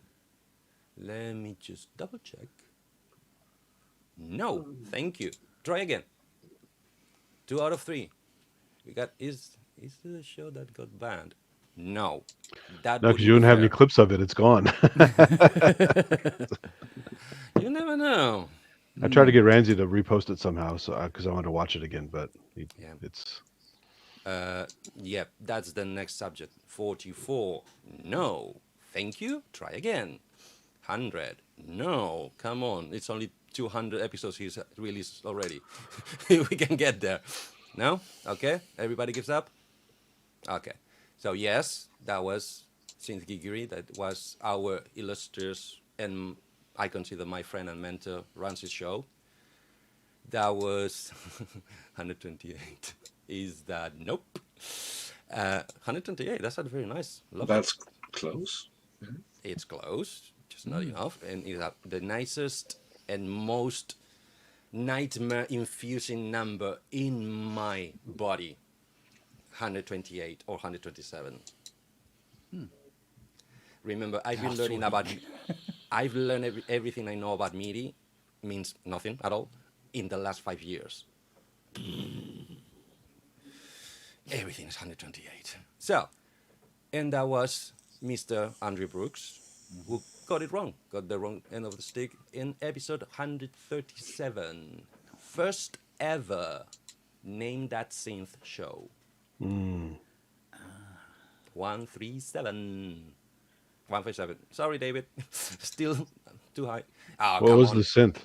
Yeah. Now you knew. Now you tell me. Michelle. The synth that was the Michelle. Yeah. well Clearly. in fact it was Michelle. The Halloween show, exactly. Yes, well, good. Now you remember right. And the first ever synth of that show, if anybody remembers, and synthetic, you could, because you got annoyed, you got the color wrong. You thought it was black. My beloved and sadly in the shop, Kent, we need to talk. Cork Trinity. Oh. No, sorry, I'm kidding. I know you don't deal with that. And plus, I cannot afford you, so thank you. But if you know anybody cheaper around, God. You mean no, can't really, afford me? I cannot afford you. That's a fact. Yeah, my Cork Trinity. That was the first ever. And if you're interested in a fun fact, I did 2 videos for that show. Because fanboy as I am and learning stuff, and I wanted to explore the scene because, yes, I have all of this, but I have mastered none of it. It's like I'm buying now that it's cheap, so by the time I'm dead, I might have learned to use them. Full disclosure. Because last time I counted, I went dizzy the amount of digital Rompler synth voices I have in this room. It's crazy. And I just bought 64 more, 16 parts more to Timbral more, so it's not even funny. Because I tried to put music to the video, all right? And I tried to create, well, download, tweak a bit, and transfer to the unit so it would play it from the output with the DACs and the actual sound. Take on me from a hand, which was taken away from me by the copyright strike algorithm. Ranzee phoned me in the morning, minutes before the show or hours before the show. No, dude, you cannot do that. You need to take the song away. Yes, JX. Oh, I just thought Andy was sleeping. His eyes was closed. I mean, I'm amazed he can No. follow the conversation and sleep at the same time. Kudos to him. I'm plenty awake. I look sleepy probably, but Yeah, I'm not the dead yet. computer's So down. Of course you're not. yeah. Yes, you are. No, you are. So yeah, it was a very eventful thing for me, and then happened that he not only called did she say? Oh, sorry, was it Michelle that he said that he Yeah. would name the synth Michelle? Yeah. Which I considered, but then said no, Trinity, Matrix, all day long. So I always thought it looked like a Colin. But okay, and another time on another show, I'll tell you about Colin. Well, it's about 6:30 a.m. there. Yes, it's really, really soon. So we honestly appreciate. So now that all we had scripted is gone, and in a way we scripted it like this. How to put it? Kent, my plan was the notepad and the felt pen. That was the first script for this show. uh-huh. We think alike. So pretty much like Sadly- the script they had on the Eurovision Song Contest this year. I didn't see it, but I can imagine it. I've seen too It many was, of them. And yeah. oh, sorry. Now that you mentioned Eurovision, I humbly apologize to everybody watching for El Chiquilicuatre. I can remember how many years ago El Chiqui Chiqui, Spain winning song, I think, or second song, like really, really high. I don't know if anybody know, but that was a joke. Really, it was a joke. That song and that character was created on a comedy late night show to take the piss out of Eurovision. Problem is that year they changed the rules and the population go to vote the song. Okay? Careful It what you vote for. escalated to the point that 48 hours before they have to submit the final contestant, national television put together a special show with 10 other alternative songs to that one, and the original show that created the song at the same time was broadcasting, hey, go to the other channel, watch those songs, and vote for one of them. Nobody listened. He got sent to Eurovision. Full disclosure. Sorry. I don't know if I anybody think knows, that's but brilliant. it is. It was brilliant in a way, but sad in another, because we can Yeah. do better music than that. Trust me. If we try, we can do it. Yeah. We haven't proved it in Eurovision ever, but we can do it.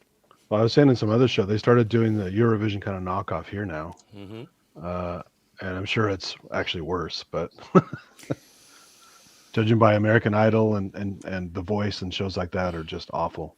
So To those shows, I have to take my hat off about they know how to juggle the audience.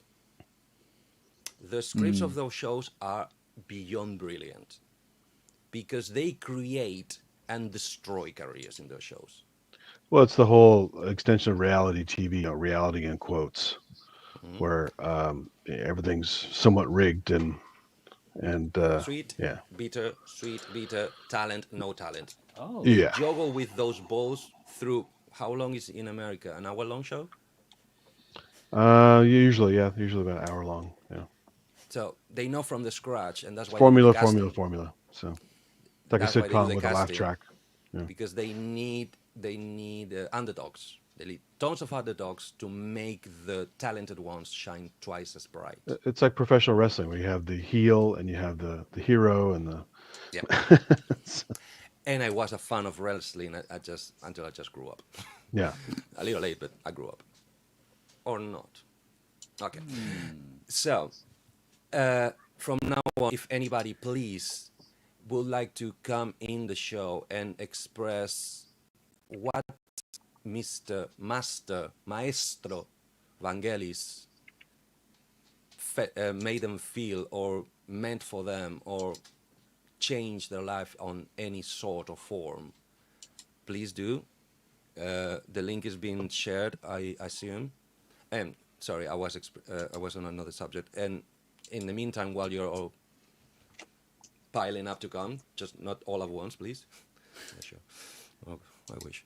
So, this whole show, it's been, as you've seen, a charade that we wanted to put just to remind all this lovely, lovely community, these people that has welcomed and opened his arms to me, stupid guitar player intruder in these wonderful sounds and synthesizer sounds.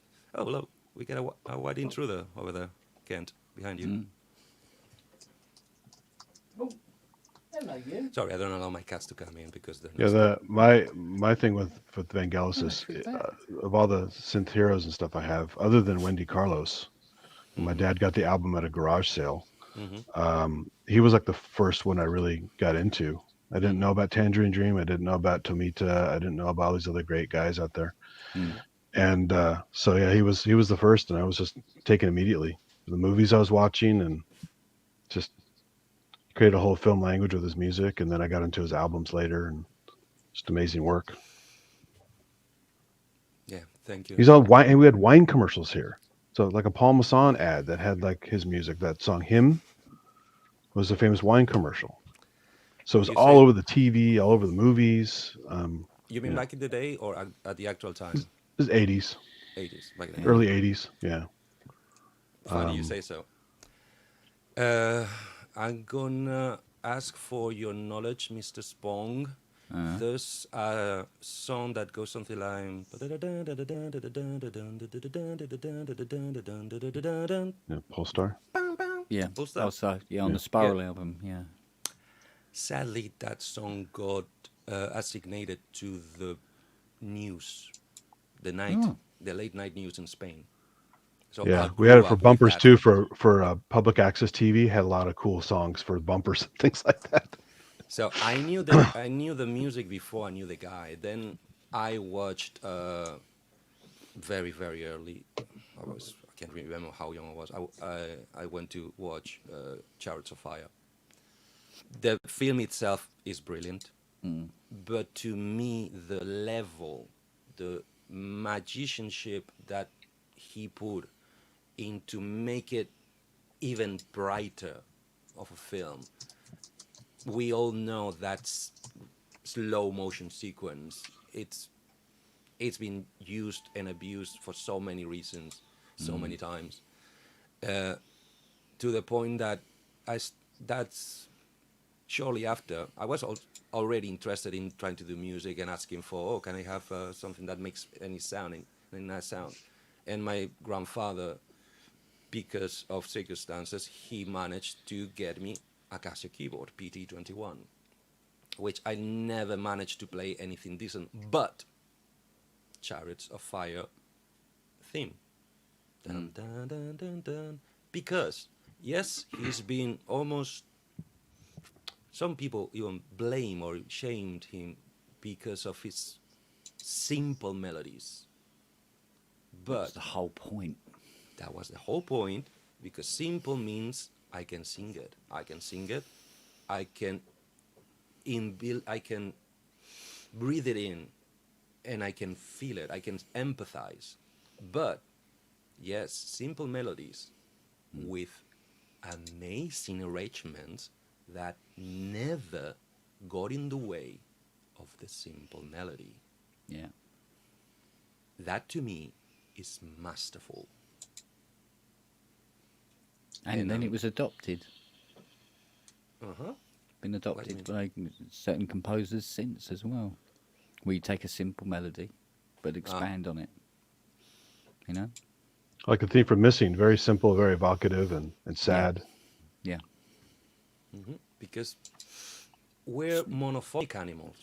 We only can sing one note at a time. well, theoretically, if you have studied for decades and you Unless are you're kind of tube and throat talented, singer or something, yeah. Yeah.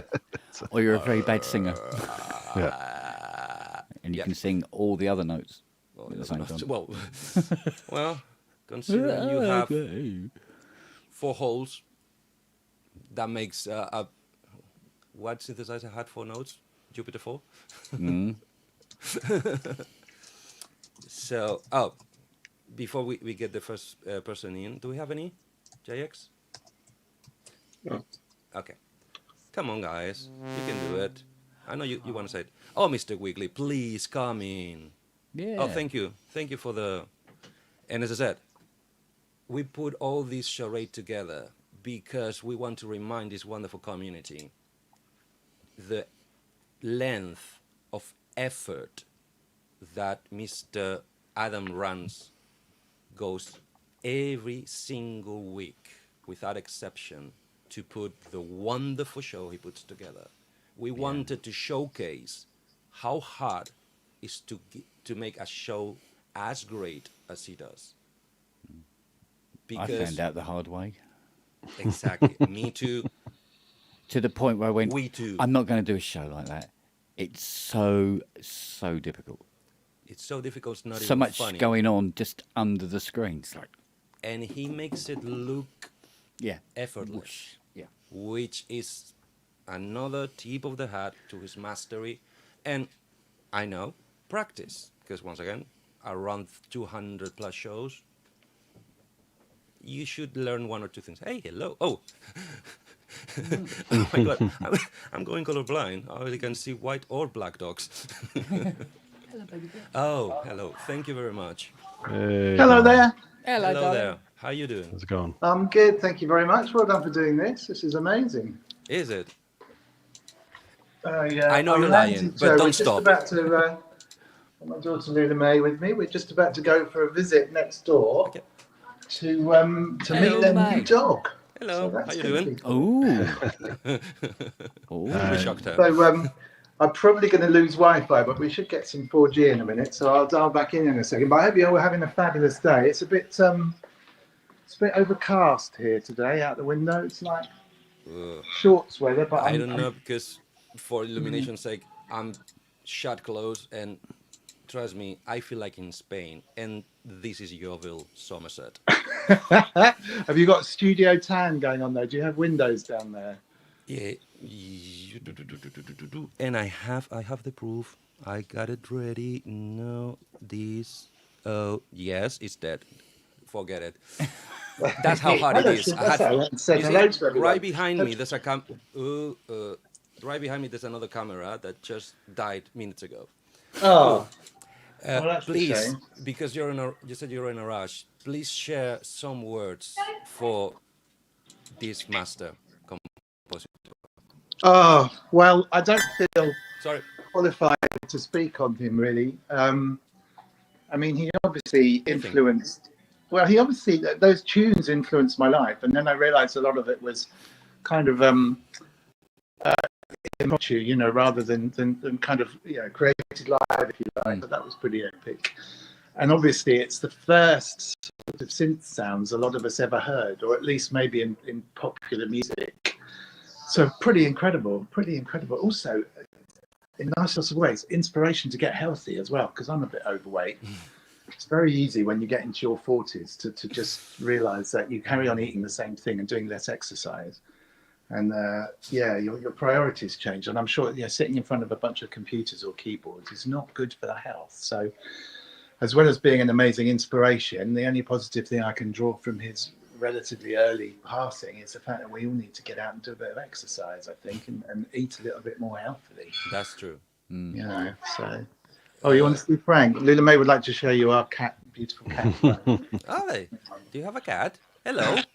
Hello. He's 18. Oh, sweetie. Oh, hello. And, he's quite elderly. Oh, okay. Here he is. How's that in human years? Is gone? About 80. Ooh, okay. That's just old. That's it. There he is. He's a bit frozen. sleepy. Oh, he's back. Hey. Oh, you're good. Oh, gorgeous. Yeah, thank God my door is closed. Otherwise, the male cat we have will go over it all over the screen. All right, we'll leave you for a second, and then Sure. We'll try and dial in when we've got a bit more of a stable connection. Yes. All right. Thank you very much. Brilliant, Bye, mate. All buddy. right, see you Have a soon. nice Thank you day. very much for doing the show. No, my We'll see pleasure. you very soon. That's See you, Least Dom. thing work.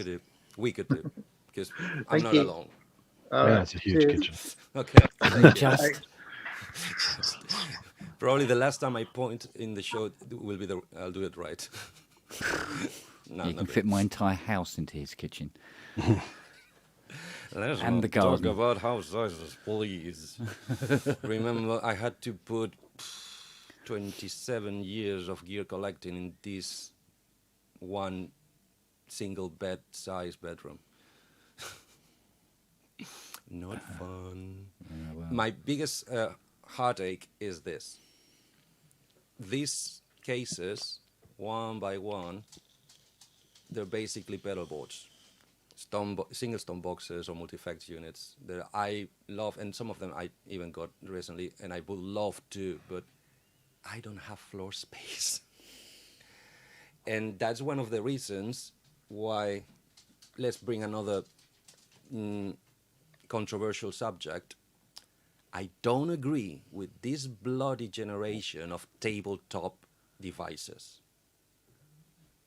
I don't have table space. Horizontal space to me is too expensive. I need to go vertical. Please bring the racks back.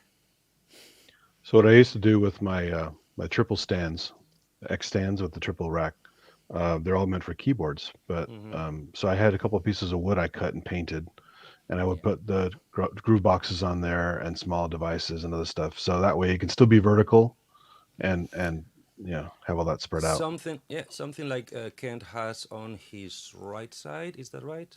Those three little Oh, devices. yeah, those little racks. Yeah. Yeah. But how comfortable is that to perform? If you need to get into I haven't used them, any of it yet. join the club. Yeah. No, it's okay. Join between friends. Trust me. I mean, most of the stuff that's over there is, they're remotely controlled, MIDI and what have you. So it's to go over there and go, adjust, come back. And that's my point, because all those tabletop units and the mini things with the just to sequence keyboards, I understand the principle if that's the only thing you have. But for people who can have more than one you rack, I can have 20 in the same space. Well, it's also aimed at mobile musicians too. So Yes, as I said, I understand the target Yeah. and I understand the purpose if that's the one that has to do it. But at the same time, they're very affordable. Means more and more people can have more than one. Sorry for the joke, but you end up having to buy the Teenage Engineering mixer. Devices and devices and devices. And you need, like Jim Gloop put it so rightly, a coffin to move your gear. Because you need horizontal space. When, if you have one controller, for your rack case, put it underneath, save, control everything from the controller, or even the laptop. Because now that we can, because you can put them in the devices, and computers can handle it without losing a bit, computer editors, computer controllers, now that we can do it, why don't we do it? Sorry, that's just that's why I have a bunch of these for portable use, and also hooking up a bunch of tiny stuff together. So 10 channels. But And, you see, my point is, yeah. Because I want to have many, they need to be even smaller. Roland? Sorry, boutiques to me were already a joke, size-wise. I have sausage fingers. That's probably why I play bass. And if I buy or put that money on that gear, it's because I want to do something with it. And if I need to connect it to something else to be able to use it, I don't want to gear to take horizontal space, which I don't have. I want to be as minimal space possible, which is vertical. I know I'm the only one. I know I'm alone on this, but sorry, I had to rant. Yeah, I must admit, when you have to put up with these things in the room, I can see the appeal. Of having that lovely black with blue LEDs controller and 2-unit high rack underneath it. Yeah. If it would do the same If it would do the same sound. thing, goodbye. Apart from the fact it is actually a delicious piece of furniture to have in a room. Ignoring, and it's lovely and I love it. Yeah. Ignoring for a second the Decker's Dream. Would it be possible, I assume it might take like 4 units at least, to put exactly the same horsepower of a CS80 on a rack unit? But, Now, but we isn't the shrink a Decker's Dream CS80. already We a looked rack into unit? this. We looked into this once about actually physically taking the guts of a CS80 and Well, fitting it into I was a going box. one step beyond, but yeah. I imagine it'd be a heat problem, redesign it. right? No, Sorry? what you do is you have the power supply, take the power supply out, and then just some grills on the top would be enough. But, of course, the problem is a CS80 doesn't sound wonderful if it hasn't got that keyboard. And that keyboard is 45, if not 55% of the weight of the machine, and, goes all the way to the back, almost, and it's that keyboard. So it's a waste of time trying to separate them, because you'd still have to lug a huge heavy keyboard about with it. So, but yeah, in terms of more up to date electronics and stuff like that, Yeah, I mean, going redesign, going surface mount if necessary. Analog surface mount, but surface mount. yeah, it's How crazy is that? I mean, Decker's Dream sounds very good, but it's not Lucky. quite. All of them are not quite there. All of And them. that's what I mean. Yeah, and they're all degrees of. But eventually somebody will nail it. I know that sometimes people look at me and go, well, you do it then. And go, Yes. I'm 59, mate. I intend to be dead in the next 20 years. I'm sorry. Find Please somebody don't. else. Please don't. So, really, I'm serious. but yeah, eventually it will happen. It has to. Let me word the Mr. Wiggly announcement. If anyone likes to come on the Sunday live stream tomorrow, hit me up. We're guestless at the moment. Well, I can't would go love on. to. I'm gonna be busy as knees. No, I 'cause can't go need on. to Otherwise, get- that's it. I'm on every day now. I'm going to be the next Tony Slattery. That's gonna what be we. so It's what we love about you, Kent. Oh, is it? And thank you very much for coming in, Mr. Sasquatch. Right, so Evening, guys. Evening. Good afternoon. Sorry, I'm Good still afternoon. hungover from last night. So, yeah, today's been very weird. Define weird or not?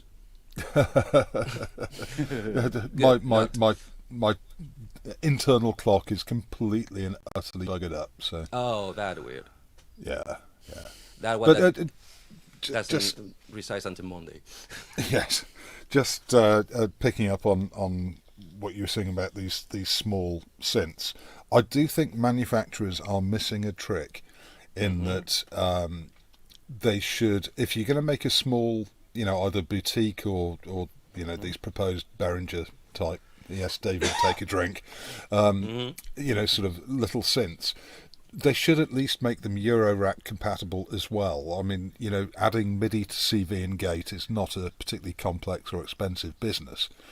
And if they just sized them correctly and left the ability to mount them in Eurorack cases and accept Eurorack power supplies, I think that could solve a lot of people's issues with running out of desk space, because you could mount them all into Eurorack cases and have them vertically or at least sloped and enable easier use.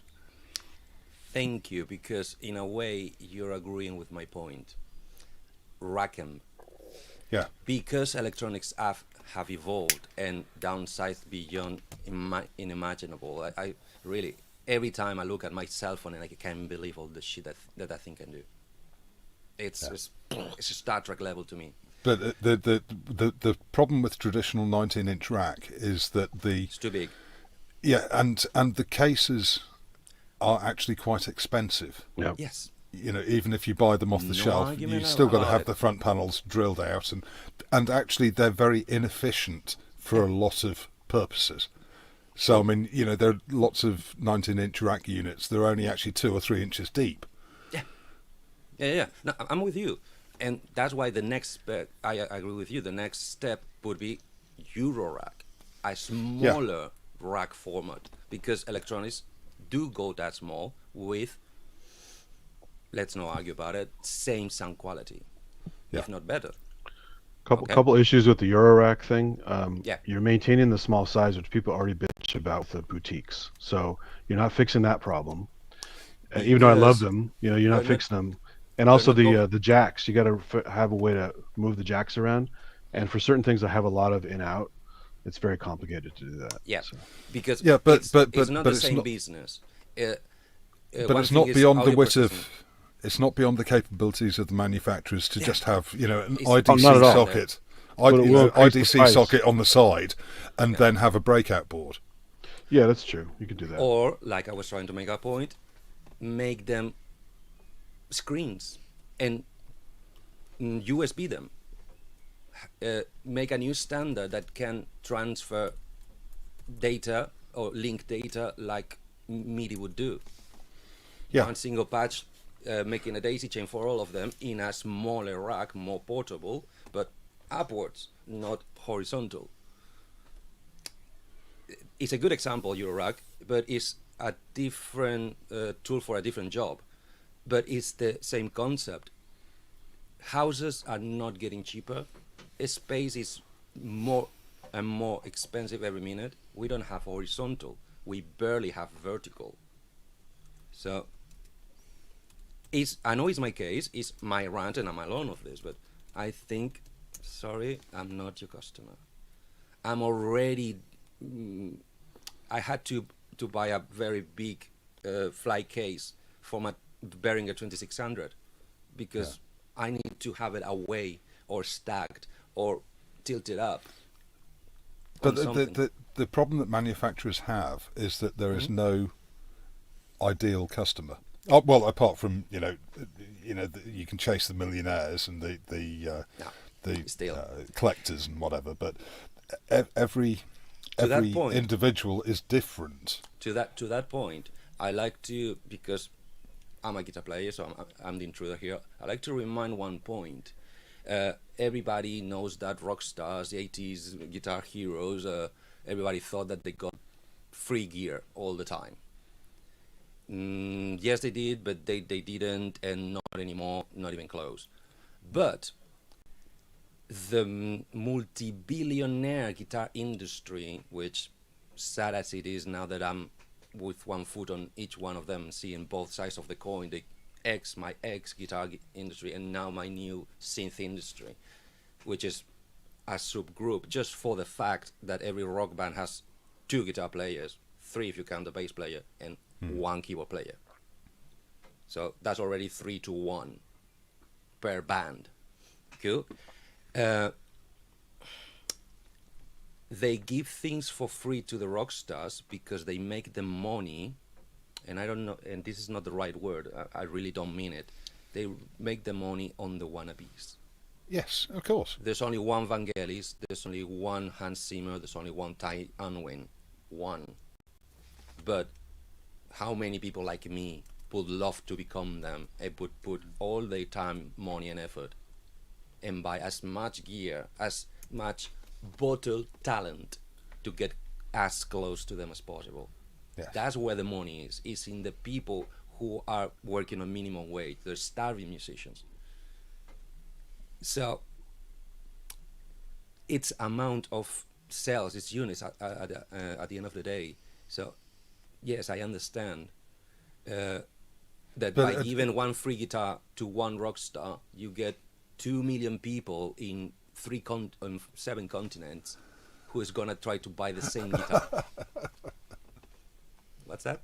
so I'm just reading the scrolling text at the bottom. Yes. Yeah, that is the wonderful job that Mr. JX3D has done for the show. Trust me, we've been fighting this mess for a week, ever since we knew. And this is gone a lot of. For instance, I just slept 4 hours last night. So Oh dear. remember, It's I about was as in the much as chat I last had night, actually, but and then I have to wake up to try to get this my setup, which is built out of leftovers, yeah. to become a professional recording studio. And I just managed by saying, okay, sorted, I'll just one mic, one input, 3 scenes, off we go. Forget about anything else, because everything's failing. So please, Sas, could you give us your thoughts about Mr. Vangelis? Oh, it's undoubtedly sad. I mean, when you have someone who has been had such a creative impact and cultural impact on so many people, it's incredibly sad. Unfortunately, it is something we are going to have to get used to as we're all aging, and our heroes always tended to be older than us anyway. We're going to see more of this, and we can. I just like to think we should be grateful for, thankful for the music. It is sad. It is, however, inevitable, and I'm just, glad that those of us of a certain age really got to enjoy what was really groundbreaking composition and music. And we experienced it firsthand, and still continue to enjoy it. And it's encouraging that the death of someone like Vangelis really has spread around the world, and actually hopefully exposes what he did and what he accomplished to younger generations. Yeah, and that sadly puts a very disturbing thought in my head. It's just a question. Where is their replacement? I know, but apart from you, who else? There will be, but it's... Why will? They had, what, everyone has years? heroes. Everyone has heroes. Uh-huh. Keep going. And the fact that I can't identify, a 20-year-old's hero, it isn't their fault. It's mine. I'm the one who's ignorant, not them. Are you sure? Yes. Because Vangelis was a nobody for everybody, and suddenly everybody knew him, and knew him for years to come. And will do. I mean, that's the beauty of music. It lives on. I mean, we still enjoy Beethoven, Bach, Mahler. The music lives on. My point. What happened music-wise that will live for the next, let's not say 100 years, let's 20 years, in the past 20 years? Where is the replacement? The replacements are different, and Okay. I don't necessarily enjoy a lot of modern music or chart music, if chart music even exists these days. But that's my point. But Everybody lots of liked people do. I mean, Vangelis. look at all the rap stars and the amount of money that they have made through the record business. People obviously really enjoy what they put out, and some people will look up to them, and they will be their heroes. Sorry, radio. Just because they're not synthesizer people, is I mean, the neither here last nor there. rap song that made a dent on me was Gangsta's Paradise. And probably that. one or two Eminems. Apart Yeah, from that, I liked Eminem. I liked NWA. You know, Yeah, but Well, there are plenty of rap and hip hop gearheads. I mean, people are buying yes. ASR 10s because Kanye used to use them. This is So that what I was. If anybody wants to go to the beginning, is the what I like. I call in this show the starving artist gear factor. It's not because the gear is awesome. It's because that's the only thing they can afford, which is many times. but this is- it no, but but it was sorry, my always point, thus. Going back, Always going back thus. to the replacements. Excuse me, just 1 second. When Vangelis came, took everybody as a storm. Very little very little people would say out loud, "Oh, that is shit music," or "I don't like that music." Very few of his work, obviously the least known work, like the first and two albums, which to me are just nothing but recording experiments. The one with all the what was the Spring of Freedom in France, with all the hymns and the chants. Sorry, I don't know the name of the album. I will have to Google it. Apart from those, almost hit after hit, first and top 10 after top 10, almost across the board. Doesn't matter if you like synth, keyboards, guitars, or singing. Everybody has a Vangelis track on his memory. Everybody from our generation. Where is the replacement for that?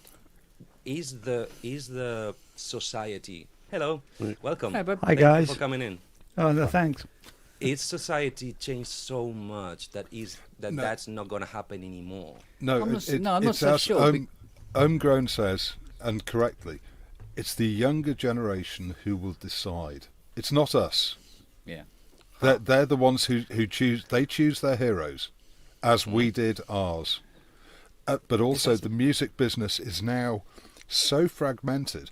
When Yes. when you think when Vangelis did Polestar, how many TV programs used that theme? I already said so. In Spain But for years. it's because the music business was really tightly controlled, and when a composer such as he came along, You think? everyone jumped on it. Whereas these days, Or think was of it- the amount of music that is being used in all the TV programs and all this. Okay. I That's your listen point. to it. I don't necessarily know who has performed it, but there is I see some your really point. good stuff out there. So I sort of think of myself as I'm now at the stage where I know the music that I like, and I like the music that I know, and I don't really have the time or the inclination to go out there Same. and really discover and get into new stuff. But my kids, they listen to all sorts of stuff that I personally would never choose to listen to, but they like it. Who am I to tell them they're wrong? No. I'm not going in. Sorry, and now we're gonna go to Ken because I think we interrupted him. No, I'm it's not all right. going about the quality of the music. I'm talking about the social ripple. Vangelis was a 10-ton stone in the middle of a lake. I'm with you that it's too fragmented nowadays, and there's much more that goes under our radar. Because, as I said, we don't have the time or the skill or the will. We'd rather stick to what we know. Good? Fair enough. But I still don't see ripples in the ocean. So please, Kent, what were you about to say? I was just going to say that up until and even when Vangelis did the Blade Runner, he wasn't known. He'd been going for years. Those albums had been coming out, and he wasn't mainstream. You could throw a brick into a crowd. You might get lucky and hit somebody who might have heard of him, but couldn't But they pronounce his name. they might have recognised the music, not the Exactly. person. The thing, yeah, this is the thing. The music was getting out there, but nobody knew who it was that was doing it because it was an ident, being used in an ident, or it was on the front end of a program, or tucked away in a soundtrack in a documentary. But nobody knew who it was. It was up until once he did the Blade Runner, which the film flopped initially anyway, didn't it? But but it was known. And then there was, I think there was 1492 Bounty Jobby and stuff, and then obviously you had the big one with Chariots of Fire and stuff like that. And once he was in that mainstream, then all his music that he'd done literally up to 8 years previous to that suddenly was coming out, and it's like, oh yeah, there's this great synth guy. All of a sudden, where he'd been going for years and hardly anybody knew him. I'm with you, and let me put an example to that. Shame on me, I just listened to most of his body work in the last 3 years. But to my surprise, it shocked me that I thought that from the 80s period, 50% of his tracks, I just assumed they were made either by Jean-Michel Jarre or Mike Oldfield. And many people have. Yeah. Then I realized, I started checking those other two, and I realized, oh, wait, yes, I like their hit singles, but they didn't have that many. All the other tracks I have engraved in my memory. Vangelis.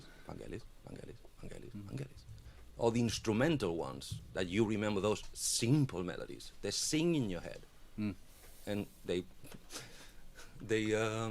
cradle you to in bed. So, Mr. Ian, I believe. Yeah. Hiya. Hello, how you doing? I'm good. Yeah. Hi, Ian. Yeah. Very welcome. Thank you very much. As punishment for being the last one. Yeah. I'm sorry I'm late. I was working. No, I'm just kidding. Is that a good dare excuse? you, Ian? Is that a good excuse? I'm sorry. It is. It's always the best excuse. As punishment, please share your thoughts about the master. I was late to the party with Vangelis. I mean, the first album that I really knew was The Friends of Mr. Cairo. And at that point, I don't even think I remember. I knew that he'd written the score for Chariots of Fire, which I'd obviously seen. It's also because they were so different. Yeah, they were. His Yeah, song tunes and his instrumental tunes, they were so different. yeah. Now I don't know the early stuff. I still don't know the early stuff. Now that is I'll take a slapped wrist for that. And I do obviously need to go back and actually listen to a lot of his. You his probably early will stuff. know it. Yeah. Right. You don't know. Don't You know, didn't you know it was haven't him. connected it. Yeah. Yeah. You'll Yeah. join the dots like I did. Yeah. It's like, oh my God, Yeah. so this Yeah. is Vangelis. Oh, and this is Vangelis. So, Yeah. and this is Vangelis. Wow. Yeah, I mean, just over lunch, my wife, when I got back from work, my wife had put out today's copy of the Guardian, which had a great picture of Vangelis surrounded by, and I was looking for the CS80, and I was trying to identify what the synths were, which I was doing that over lunch. So it's just brilliant, really, and I mean, everybody has to die, we know that, but and it's always Vangelis sort of forever. Can I say something really controversial? Yes, please. It's really, this is really going to split. No, go for it. We're all here, and we're kind of like, we're mourning the loss of Vangelis. But if we were to be really realists about this, I actually started to mourn the passing of Vangelis 20 years ago. No. I think I know where you're coming from. Yeah? No. When he separated himself from the girl, and the music changed, and the Romplers entered into the mix and stuff like that. Okay. The essence of the music was still there, the feeling was still there, obviously, but it was just it didn't sing to me in the same kind of way. I'm as controversial as you Well, are. I'll just add, I did the same with Jean-Michel Jarre, I think, after Zuluk. It was sort of, I think Zuluk was the final piece Oh that God, do you know what? Yeah, ditto. worked. Ditto. And after that, I just Yeah. sort of thought, is it me? Have my taste changed, or is JMJ just not? Yeah, And also, I mourn the fact that whenever he covers his old stuff, it just sounds like shit to me now. yeah. I want it original. I'm very precious about the music that I like. And when I hear them doing dance versions, I just think, oh, for God's sake, man, just give me what I want. I mean, Well, the same with Tangerine Dream too. With Thorsten's really turned them around. For a while, they're doing just derivative, dancey kind of silly stuff, and the Thorsten's doing amazing work now. Yeah. So. I mean, I don't want to sound like one of those sort of like really dusty old guys, like late night Like on me, BBC Two, talking about classical music, going, well, actually, and we say, but yeah, like Saz says about after Zuluk, I think the best way I could describe Vangelis's music after the late 90s, I suppose, it was sort of like a Berenger clone of Vangelis. Yeah. My line is 1942. You know what I mean? Sorry, 1492. Yeah. The soundtrack for 1492 is good. Yeah. Yeah. But that's where I draw the mythical Vangelis towards the working man Vangelis. Once he disengaged from the CS80 and he was playing, he had the romplers and stuff like that, he went from being the master and the leader of what he did to sounding like the people who were copying him on YouTube. And there was no real difference. To me, what I hear tone. just from the music is he was paying the bills. It wasn't, I couldn't feel any, let's do this because everybody says I shouldn't, that you feel in the early work. Yeah. I think all artists 1942, suffer from that, don't they, Alexander, in some all those way or other? soundtracks, the operas he did, to me sounded like I'm just trying to pay the bills. Once again, with all due respect, and telling to everybody, I don't know shit about music. But do you not think I a lot can of barely put two chords together, and it's only if they're coming up bar chord, all right? But the emotions that make me feel, and that's I remember this very old, I think, black and white film about Glenn Miller, that he was saying, oh, I know good music because it makes the hair on my back stand. It's that emotion. That's what all the early work does to me. Beyond that point I'm mentioning, it's not there. The music is amazing. Not in the same There's way, not a at least. single Yeah. wrong note on it. Don't get me wrong. But all bands and composers, go through Yes. phases. Yeah. I mean, for look example, Queen. I mean, I loved Queen. I still do. I saw them live so many times. Adam Lambert may be good, but sorry, he's not Freddie.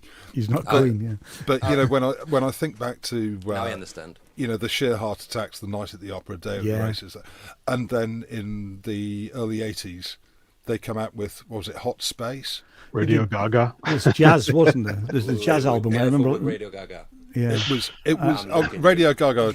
I can sort of accept. But, the News of the World album was pretty good, but Hot Space was just hot trash. I didn't and it sort of remember that. Okay. I listened to it. And it was just Nobody like, can expect oh my anybody God, to it was be awful. 100% marvelous all the freaking time. No, if you look at Everybody some, has a down album. if you look at somebody like David Bowie, who kept changing what he was doing, but he had his missteps. I mean, Tin Machine was. I have to say, I couldn't get Tin Machine at all. Okay. Now I appreciate why he did that, because he was always moving his goalposts. So he didn't want to do the same thing every time, and I didn't buy Black Star until after he died.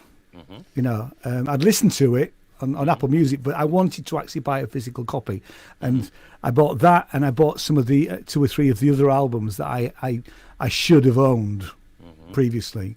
I always had the. Sorry. How do you rate Black Star? I loved it. I mean, it's sad and it's poignant in the sense because he knew he was dying. But that's why it's good. But it is. I mean, and actually, I watched the video of, I can't remember which one it was. It might actually be for Black Star. The one was in the sort of the sort of supermarket, and there's an element of humour in there, but actually, there's a lot of pathos as well. And he's just, I mean, it was brilliant, really. That's what I'm missing on everything I hear that is not old. It's flat and blunt. When I go, and I think I feel ratified whenever I hear even Mr. Brooks talking about his pupils, his students, that they go and ditch the albums from the 70s, 80s, 60s, instead of sticking to the noughties and 10s and 20s. Those songs, even the cheesy 80s ones, they made you feel something, even if it's just repulsion. Now everything is so sugar-coated, and we need to be liked by everyone that the subject matter doesn't even help, does it? Come on. I mean, I remember when OMD come on and they did Enola Gay, right? So they're singing a song about the aircraft that carried the atom bomb that blew up Nagasaki, right? You go and watch Top of the Pops today, and there's a woman singing about how big her arse is. That's the comparison. Or how wet her nether bits are, exactly. Do you know what I mean? So the subject material doesn't get you thinking either, does it? I mean, so. Exactly.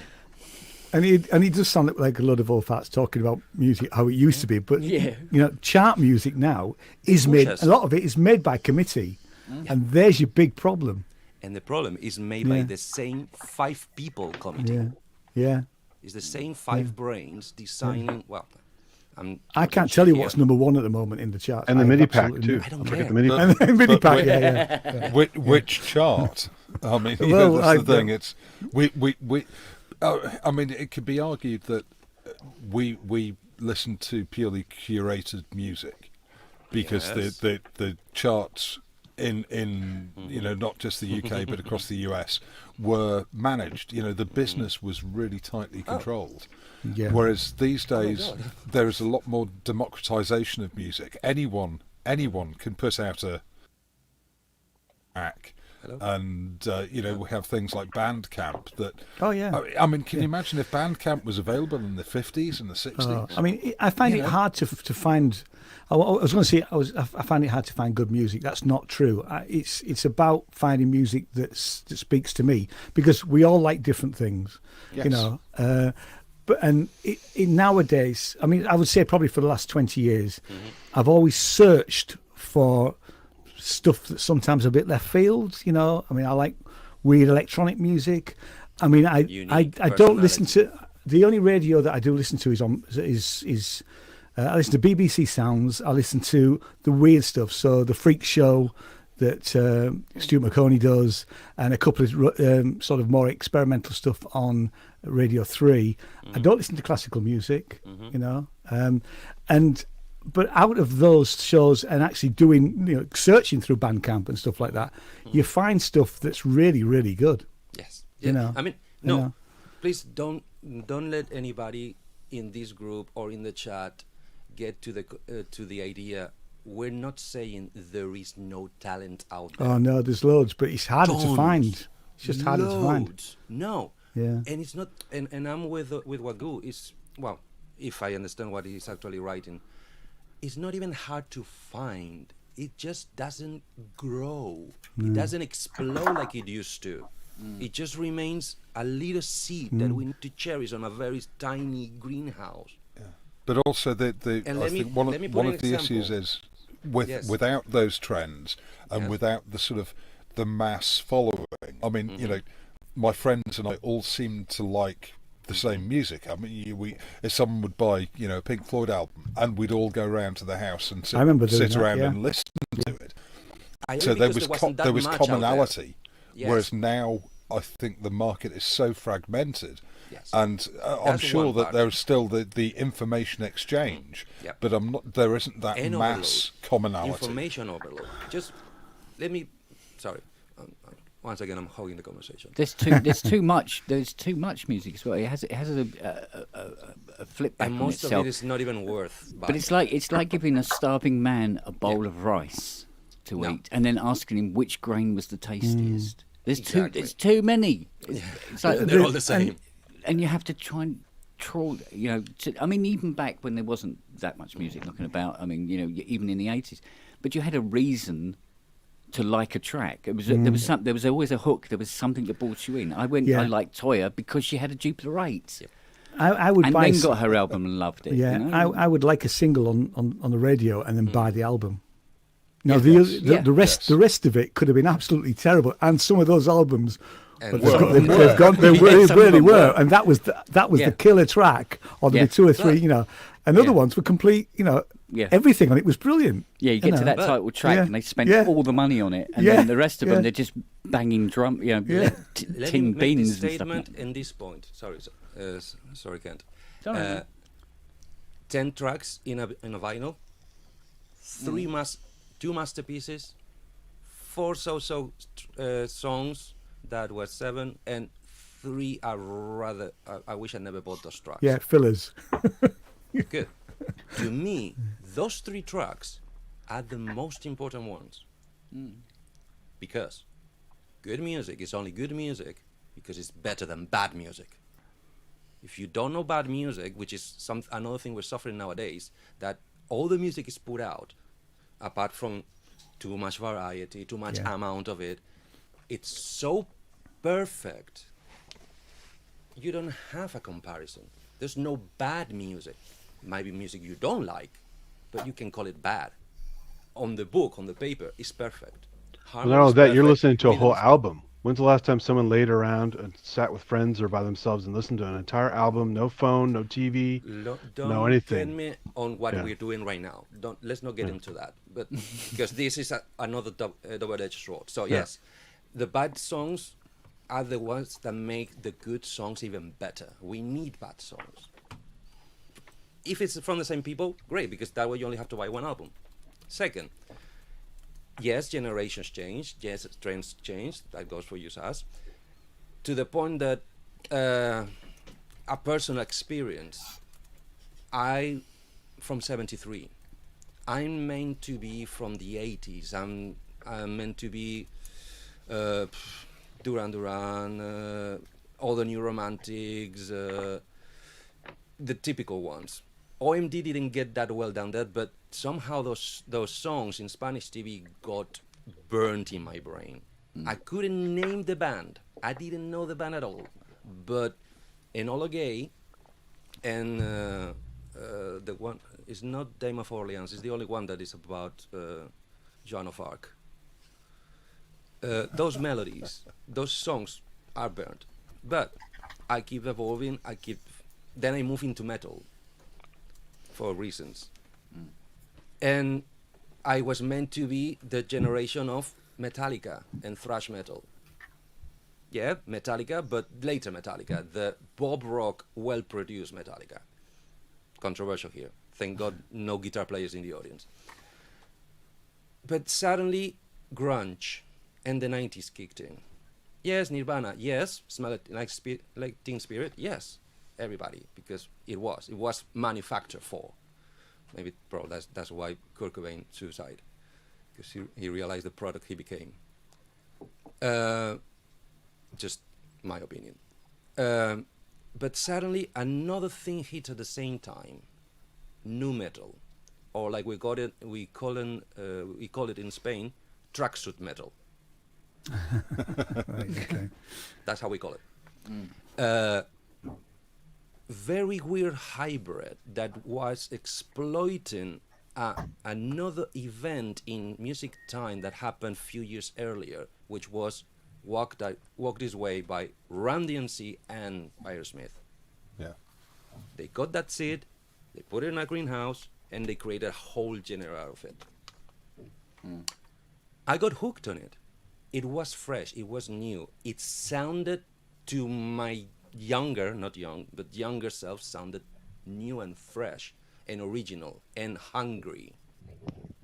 Once again, a new style that didn't feel formulaic, pre-manufactured. Until you got Limp Bizkit.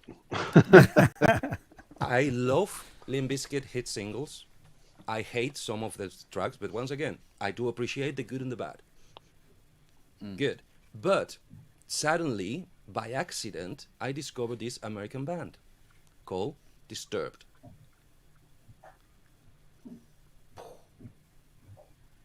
I've anybody Are, here? are they Have the heard of ones them? who? Are they the David ones Draymond's who good absolutely voice. butchered the Simon and Garfunkel track? Good. You call it butchered. I call it enhanced. Ah, right, okay. Talking about generations and different tastes, blah blah blah blah. Okay, I respect it. I understand that it's butchered for you. I do understand because I also love the Simon and Garfunkel version. But they both give me a completely different emotion. Yeah, there's the Sound of Silence. Sound of Silence, right? But that's not the only cover they made. They made Line of Confusion. They made Shout. They made, in fact, on every Disturbed album, almost every one of them, there's a cover of an 80s song made to their style. I got so stupidly wonder and marveled by that band with that vocalist, with those arrangements that, yes, they were formulaic to the genre, but shining a brighter light with a little special mode. To the point, I got that stupid because that was the time I said, "Oh, yeah, fuck it, I don't wanna die unmarked." That's why I got this. This is not my idea. I'm just following David Draymond's Disturbed Singers trend. He came first with this. That's how much that their music means to me, and the message that mostly lately are trying to transmit with the music. There's a band that publicly they champion for the mental health, addiction, depression, and one of the gimmicks, if you want to call it gimmick, that they've been exploited on their live sets almost since the beginning is calling the audience brothers and sisters. They've made a community. Once again, ripples.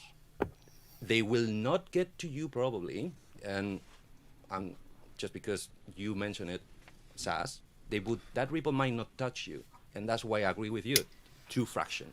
The industry, instead of making a bigger pie to sell to everybody, they went cupcake. Yeah. Is that a good thing? Is that a bad thing? History will tell. But I don't see ripples anymore. Should we get back to Vangelis? Yes, I would please. like to know a bit about his gear. Do you know something? Not even Australian. Well, he's got a lot of modern, or had a lot of modern gear. Yeah, towards the end, he had quite a bit of it. Yeah, initial setups. Please don't tell me he went Roland. God, let me think. Well, yeah, there was a lot of Roland. Like, you're kidding. No. There was a lot of 1080s and all the JV, all the JVs and all that sort of stuff. When they were brand new, I mean. Not that he kept them because he liked them. No, some of them were like 20 years old when he had them installed. Let's think. At least at the Fanboy destroyed right now. I have the same gear that Van Halen had. This is why the music was special to begin with, because it was stuff I could never ever at the time get anywhere near or afford or be allowed. If there was one in the shop, you'd get hit with a stick if you went within 10 feet of it. No, breathe on it. That way, stand over there. Yeah. He had the 610.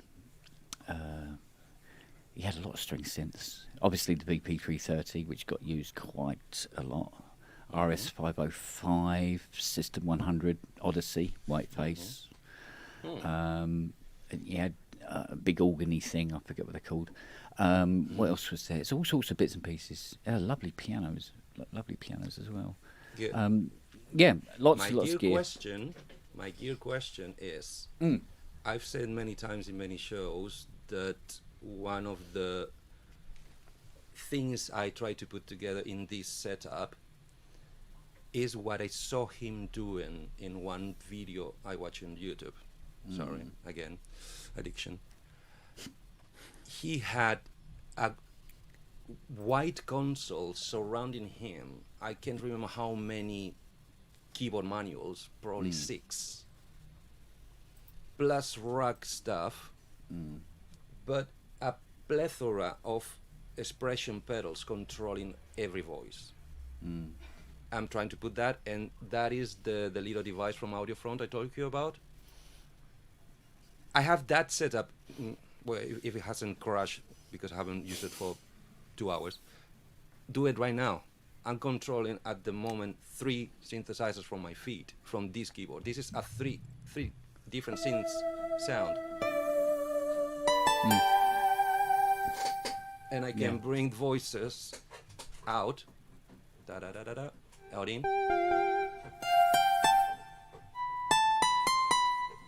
on my feet. Because I learned that the guy could not read or write, or at least not fluent enough to be worth his time on trying. So he rather just recorded. He wrote it in his head and recorded. What do you know about that white setup? Are we talking about the big one with the rolling programmer? That one. With that one. squiggle bits, with pieces of Yeah, paper yeah, that he yeah. was. Yeah, he wouldn't even write names of instruments. He just put up a sawtooth or a square wave or something. he used this language that related some sort of sound to him. And looked like those tumble things were actual program changers. Every time he squiggled to the next squiggle paper, he would change the sound. On that half French a manual chap, he of- designed it for him. I can't remember his name. I got his email. He hit me up. He was asking me some questions because he goes, "Oh, you've done controllers. How do you do this, that, and the other?" Okay. I know, Like in, before but doing yeah, do you know what? I really can't remember his name. But yeah, so we had this big controller, and it's the same thing. What it was, and you can kind of hear it in his music. He used to like to play live because that way he would get the moment that you don't get if you're doing individual tracks. the emotion.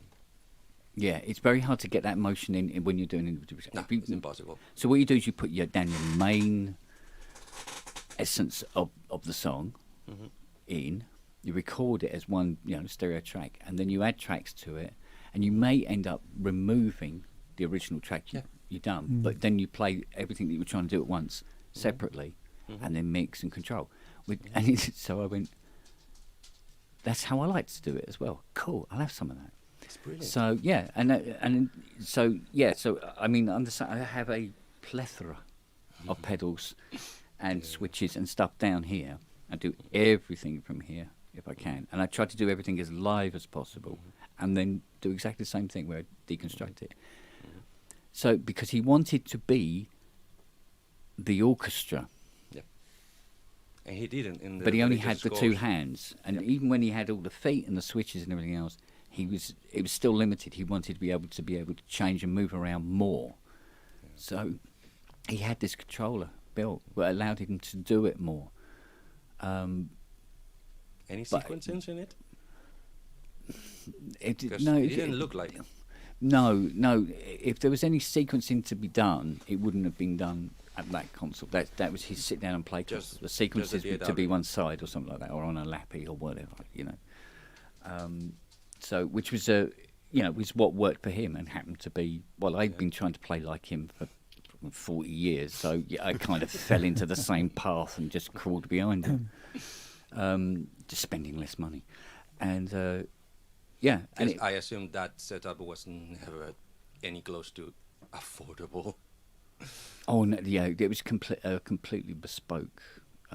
Christ knows how long and how much that cost to make.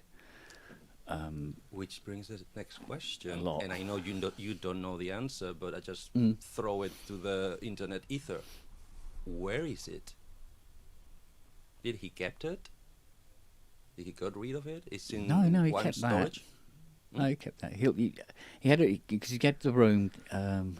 I can't remember what the hell it is, but he had one room where he had that control. The 80 went into storage. Got himself a little Hydra 49. This was in London, wait. wasn't it? Was this in London? I think.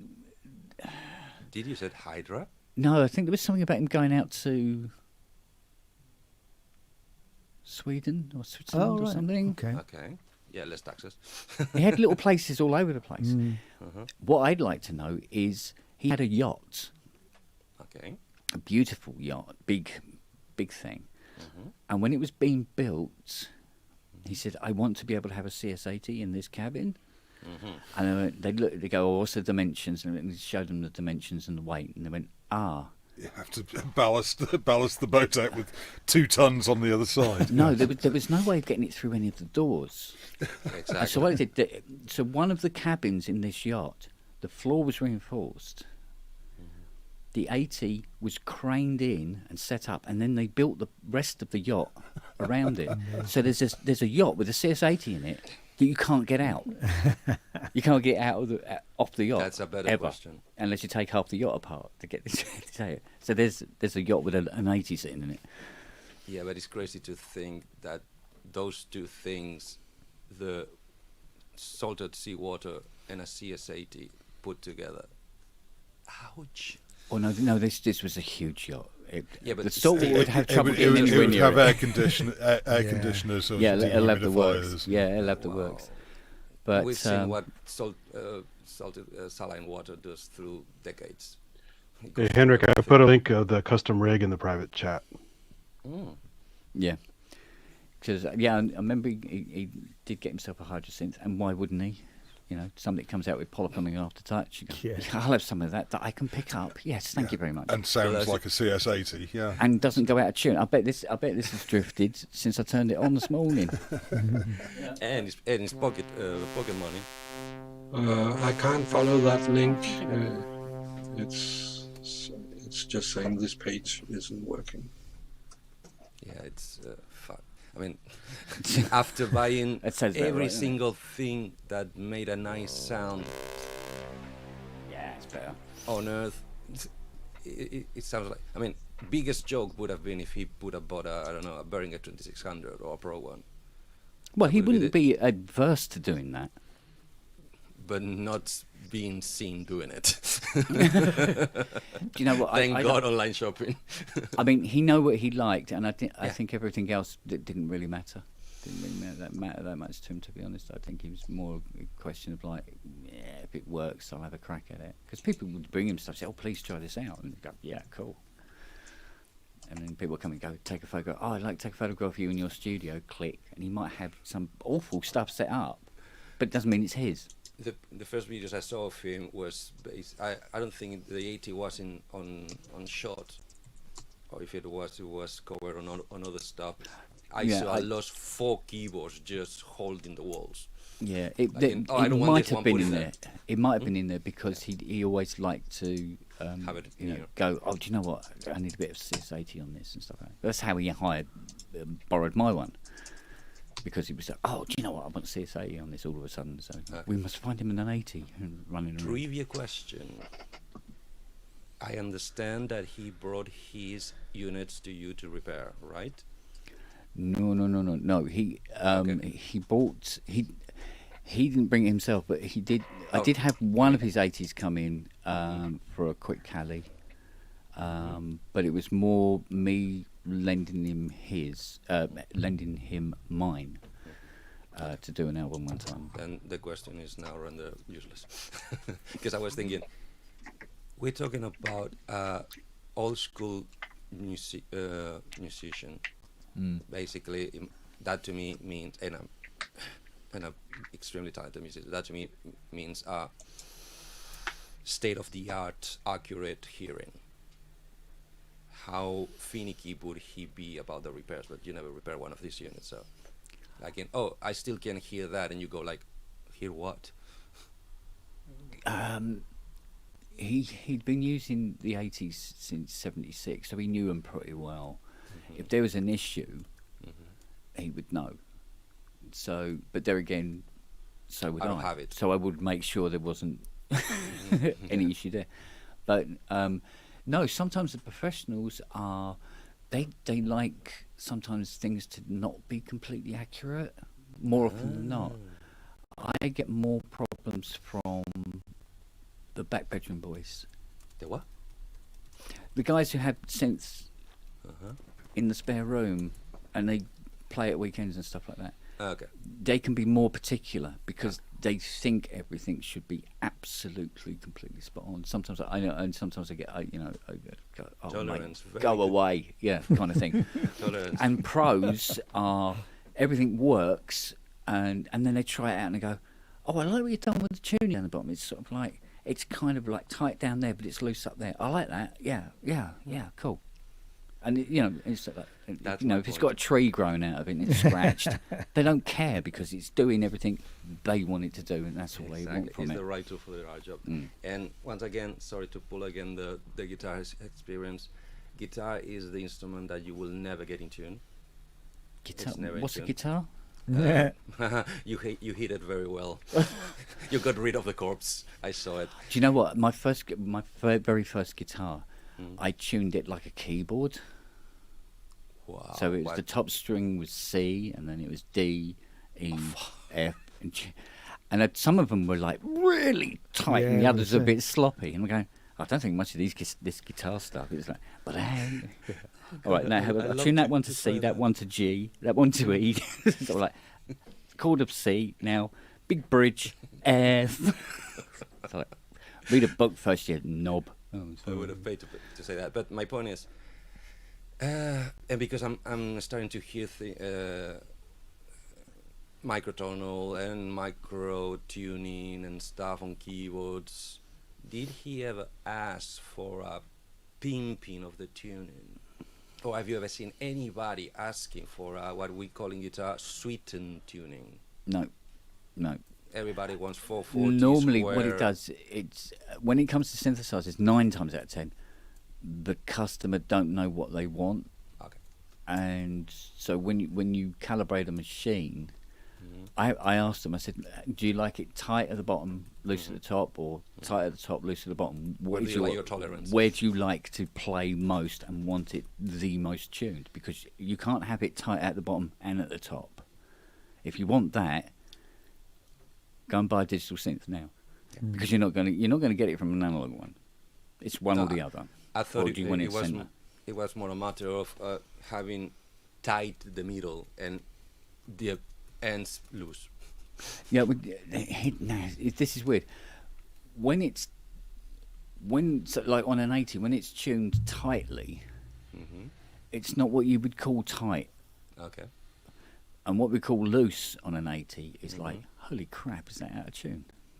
That it's that kind of scale. Okay. And what you do is you blend between the individual. It's a nightmare. You blend between the different voices. So if there's a voice that it will tune tight, and you open it just a tiny bit so it phases, because the next one is going to phase more than that one, and then there'll be another voice, the next voice in the line that's is also tight, and so you can just phase it out. So what you do is you try to pull all good oscillators and put them closer to the ones that aren't so close. Okay. So it's, I mean, even the tuning video I put up on YouTube was the process, but it's only some of the process, if you see what I mean. So, yeah, I mean, you can randomly play a note on that, and one will sound in tune. This is why long tail reverb is so useful. It is To merge. the buggered synth's friend. Yeah, that's not the one I mentioned. That's the first video I saw. Oh, hello. Yeah, go down to you can see the hieroglyphics he has for symbols on his performances. And that says yes audio, MTM8 custom design for Vangelis. How cool is that? So that's Yeah, it is a that's not controller. what I'm talking about. Because the first two pictures are from the video. I said I saw the keyboards holding the walls. Oh, this is just the custom controller. Yeah. Those white units could be the ones I saw on the side. Yeah. And that is the controller. That thing you can write on basically spins around and changes things. Yeah. But okay, is any picture about the keyboards and the Big footboards? old beast. Oh yeah. Well, You most need of one of the keyboards would probably be, just normal synths. You can swap out different keyboards that you That's my would be point. using at any one It time. didn't- In this picture, you can see on the floor a second emulator and that black by the window. That's the first video. The one I'm talking, he is older, whiter hair and bigger, larger, as you like to say. And trust me, the whole console seemed look like a unit. Put together, bolt together, but the whole console, same color, same it's probably all shape. the same. That's the units. rig used to compose Alexander. Yeah, Probably, It- yeah. but it's probably the same his units live, rearranged. his live rig would be very different to his studio setup. That's another question. Did he have a live rig? How much did he gigged live? Oh, it did quite a bit. I mean, he did the what was the music that he did for the 2001? Oh, the FIFA one. Yeah, forgotten the name of the album. There was a lot of choral stuff and whatever. It's complete brain fart at the moment. Need more beer. There's a video of him showing him play the Alexander stuff live to a recording. He did a lot of that score live with a special rig. Yeah, but that's what I mean. It seemed like at one point he just went to the studio and Mythodia. pulled out Methania. Oh, Mythodia. Is that the opera he did? Yes, it Should was for we the let David NASA say Mars something? mission. Hello. I wanted to say a few words about Vangelis. Yes, please. Um, Go ahead. Hey, everybody. Thanks for doing Hello. this. Hi, Dave. Really Pleasure. appreciate it. Yeah, but Welcome. I'm of the generation, Chariots of Fire sucked me in, right? I'm very young, but I was aware very quickly that it was special. I was like, wow. As someone who cared about music even at a young age.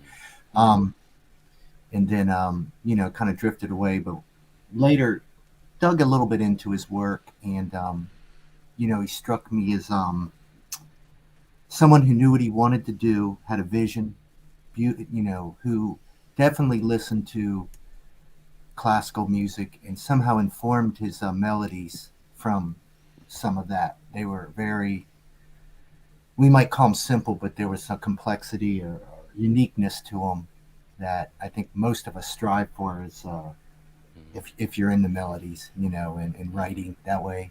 I think the sad part, I mentioned it earlier, I think, we talk about the new generations, they're going to find their heroes. And of course they are, right?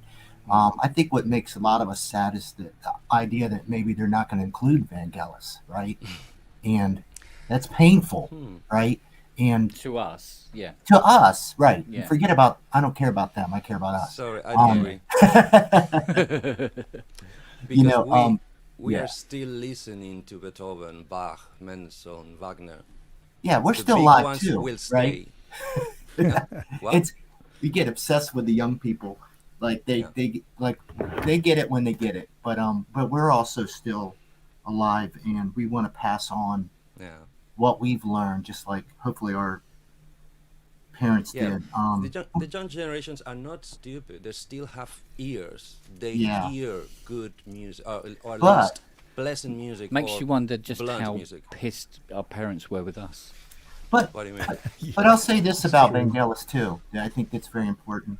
I think there is a slow transition away from composing and being a composer, in the sense that he was. Now he's not just composing to compose, right?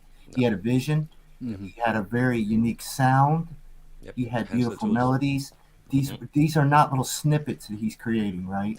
And now we're producers for the most part. So there is this is happening whether we want to. Again, I don't care what the young people have the future get to choose. What I'm saying is there is a transference from composition and being a composer to being a producer, and it is a big, massive distinction that's happening, and you can hear it in the music. Now, whether you think it's better or not, I don't care, right? Because that's a rabbit hole discussion. It's a difference. No, it's And to a it's lot of impossible us, discussion. right, to a lot of us who truly love composers, right? Composition, that's where we're coming from at our core. It's an immense loss. And Because Yeah. and that's a very good point, and that makes me think of one nuance. Yes, back when Vangelis kicked the door down and make his way onto the film scoring. Yes, you had the John Williams and the like, but emotional film scoring, or at least adventurous film scoring, let's call it, because yes, classical music is still emotional, but it started before Vangelis and that generation of film scores. It started feeling a little formulaic. Like we complain about the Hans Zimmer close, all they put the same sounds in the same places for the same reasons. He wrote songs for images. He wrote stories for images. I've never felt any big chunk, I mean late 70s to let's call it 90s, because that's basically when I lost track of his work body. Even when he was doing full film scores, they were made out of songs in the way that beginning, telling a story with an end that then mutated on another story with another beginning, a story and an end, which to me is masterful. It's like, Yeah, he didn't. The other thing, it's funny when we think of Bowie, right? The one problem was sad about Bowie is that he, in some respects, people remembered all the costumes and stuff, right? Which to him was just very ancillary to gimmicks. something much more massive. Now, Vangelis doesn't really have that, even though he was a very striking man, right? If he wanted to make himself very get out in the spotlight and did what Bowie did, he could have, and he would be remembered by a lot more people, but for the wrong reason, right? So part of the reason he will fade is the way he chose to live his life, right? We know it, aside from his personal life, but so we are forced to remember him by just the beauty of his music, right? Which is going to strip down the core people that really care, because it's going to weed out all the BS that we live in, more so now than ever, but we've always had it. And that's sad, right? Because it's revealing something about our cultures, about us, right? Yeah, but hang on. But if you think of him as a composer, I do, which he was, yes. Then we can think of him the same way we would think of the Bach, the Beethoven, etc. In that we didn't know them as people. We didn't know them really. I mean, how many people would identify any of the classical composers from a drawing or a painting of them? The answer is probably very few. But the image of the individual doesn't matter, because it's the music that they wrote and composed that matters. Right, I agree. And I think that, if we think of Vangelis as a brilliant classical composer, modern classical composer, then that is good enough. It's good enough for me. No, it is. I agree with you. Only if, I'll put one caveat, he gets in that list in the music appreciation classes in college. It's like if you ever took one, which is one of the most immense things I ever took, where they just said, that helps. We don't care if you're musicians. Here's the grades, starting from here. And if you spent the time, right, that's where I really got into the classical stuff. The thing is, my hope is that... I hope he gets there. Yeah. Robbie, you echoing? Yeah, I'm afraid so. Turn off your YouTube. Hello, how you doing? You all right? Well, Gotcha.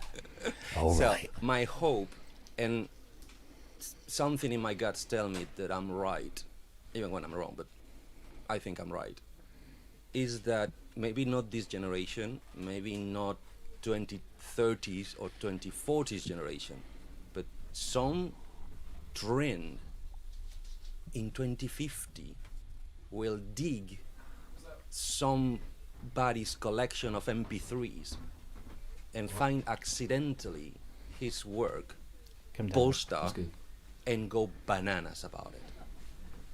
Why are you telling me? Because that's what keeps happening over and over. Hey, hello. Here's a young person. Here's a youth. Okay. Yep. 16. Yeah. Yeah. Yes. He has to ask. All right. Well, I mean, look. Is this where we say, "Who's your daddy"? Spit in it. Yeah, I mean, nah. He's Are we supposed to hate him or something? No, it's not. Have you heard of Vangelis? Vangelis. Vangelis. Vangelis. Heard of Van Halen, not Vangelis. You've heard of Van Halen, Yeah, I know. but you've not heard of Vangelis. Has he heard of Frank Ellis? Have you heard of Frank Ellis? No. You heard of, You've not heard of How about the Vangelis. Chariots of Fire theme? you've heard, Yeah. have you Have you heard of Blade Runner? Chariot Yeah. of Fire. Do you know the music in Blade Runner? Are you familiar with the music in Blade Runner? I've heard it. I've not seen Blade Runner, but I've not seen Blade Runner. I've No, that's failed your as a fault. father. This I is failed. your That's your fault. fault. Yeah. You need to have that Yeah, feel. this is not about him. We're talking about Vangelis is a composer that died a few days ago. okay. Big composer, but we're just talking about the fact Oh, that the oh, youth we of all today. Okay, Mr. right. Piericelli. We don't know. Which one? We love Senior. you. Senior. Senior. Yes. Senior. Please tell me that was staged, and it's all a lie, and he knows every single song. Well, he's pretty, no, he's 16. No. Yeah, that's You Give, just him, broke give him my a chance. heart. Give him a chance. Don't worry. I will. I shall correct my mistake. But, Yeah, I'll cha- correct. Yeah, and do my parental thing properly. Chances are, if you played a few of Vangelis's well-known tracks, Yeah. Oh you yeah, will he'll recognise he'll the know music. this. Yeah, yeah. And he's a music That's texture. probably Yeah. probably good enough. And again, this goes down to the classical thing. I mean, when Yeah. you think how classical music has been used through advertising and all this sort of stuff, Mm-hmm. that people may not know who the composer is, but they like the music. Yep. And that to me is the lasting legacy. Yes, and it will research. My guts tell me, because good music is eternal. They will Yes. go back to the surface sooner or later. Better sooner than later, but sooner or later. So I can see the clock. We surpassed our target by 1 hour. Thank you very much to all of you and the people in the chat for sticking so long and making all us feel loved and welcome and having this wonderful time. Sadly, I'm not ready to end it. wait, and you shouldn't, because I need to run to Weymouth to play a gig. So I am the one saying goodbye because my replacement just came in. Weymouth, Shelley? Weymouth has not ever sounded so exotic as when Eddie says it. Weymouth, Weymouth. It's Don't know. Weymouth. Yeah. So Where the thank you wild very horses much. are. Well, cheers, Eddie, for I'll for watch stepping whatever up. you do after this. I'll catch up and watch the rest of it. But really, I need to get going, and I still need to pack my guitars. So How difficult is that? Is it guitar, bag, cable? guitar, Black drum. bag, cable, pedals, guitar? batteries, If he's a- amplifier, Do you Tuner? pick? Do you pick or you finger? both. I And pick I'm finger. hoping some slapping as well. And slap. we do Sweet Dreams on slap bass. Cool. You've got to do some level 42 in there as well. I wish. Same thing I said about Chick. I wish. Maybe before I die, I'll be able to. But no. Plus, he uses a lot of tricks under the sleeve. I don't mean he's not capable of doing what he does, but gear helps. Of course it does, yeah. Yeah. We know all that. Good. Thank you very much. Have a nice day to all the chatties. Thanks, I Eddie. hope Thank we you. did a Yeah, Last Eddie. one, Eddie. Cheers, Eddie. Awesome. farewell. Have fun. Take it. It's going to take me 5 minutes to switch everything off. Somebody kick him out. Yes, please. Thank you, JX3, for all your effort. Okay? See you around. Start You're pulling out welcome. plugs. Ba-ba-bam. Okay. By the way, somebody's out of bed this morning. Hey. Oh, how Only is for he? It's getting better, so hopefully home next week. So, Okay, good. yeah. Was it sepsis? No, it wasn't. Osteomyelitis. Oh, yeah. Nasty. Which, let's be honest, is probably better than sepsis. Well, yeah, but it's Yeah. still not Still- good. No, it's still not good, no. Yeah. So he's Okay, going to sorry. be having lots of steroid injections in He's places on that intravenous antibiotics for the foreseeable. So Send my best wishes, please. will do. Okay. Oh yeah, yeah. Hurrah. Bye. See ya. Oh, poor bugger. Yeah. Yeah. He's all right, though. He's all right. It's what happens when you get old, you see. Yeah, it's one thing being ill, but it's another thing being stuck in a bloody hospital. Yeah, that is tough. Oh, well, I'm stuffed. I've just been out to a pub up the road and had a burger, chips, whatever it was. So that's a diet out the window then, Rob. And the cheese board for afters. Well, you know, when the mother-in-law's paying. Make the most. So, yeah. I say, don't mention cheese. Ty might join in. So. I wonder if he likes cheesecake. To me, the time. Mr. Brooks, how are you? Buddy. Hey there. Hello, is that coming through? It is. Louder. You're a little quiet. Is this on? Is this thing on? Just a bit quiet. Does anybody know how Sunderland are getting on? Chip, chip. Speak. Yeah, we can hear you tapping, but speak. Come on. You can hear me tapping, or is this coming through this mic, or is it coming through the Yeah, computer it's just mic? it's coming It's through, but it's quiet. quiet. It's just quiet. I haven't touched anything since yesterday, so what's happened, I wonder? Fairies. StreamYard settings. What's Gremlins. happened? Gremlins, yeah. Maybe face the microphone. No, just kidding. Yeah, don't do a spong. Yeah, don't do that. 48 volts on. That's why I got this mic. Turn up the levels. I don't know. If it can't go in my arse, I've got it the right way around. That's why it smelled funny when I was around there the other day. Exactly. Ken, yeah. I've got that image in my head now, thank you. You're very welcome. Can I just talk more loudly like that? Is that better? No, it's Still a bit just quiet. Not really, still no. quiet. No. I mean, Are we you can using the hear Baron- you, but you You're can't not talk looking at over the everyone. microphone. Look at the microphone. Look at the microphone. Are you using a Behringer mixer? Yeah. It's very Chris says the mic's fine, but Andrew needs an update. Yeah. turn up your gain. Oh, dear. He's thinking about it. Oh, that goes good. Yeah. And that's the real one. Oh man, that sounds good. Boing, boing, boing, boing, boing, boing, boing, boing, boing. I'll do that for 20 minutes. There you go. I'm just gonna Did focus you, on trying to fix this. Kent, did you manage to download fragments? Yes. Good. It still hasn't installed yet. Oh, bloody hell. I know. I can't find it. I restarted the computer and it goes, oh, we need to shut this program down first. Yeah, which one? The only program that's running is you. Force quit. Oh, no, you don't have force quit on there, do you? Control Alt Delete. Yeah. End process tree. Indeed. Yeah. I'll have a look at it tonight. Yeah, it's very good. Yeah, So it did you- sounded stunning. Brooks's replacement, hi Ian. Hiya, you're right. Is this coming through any better now? No. No. In fact, it's a little worse.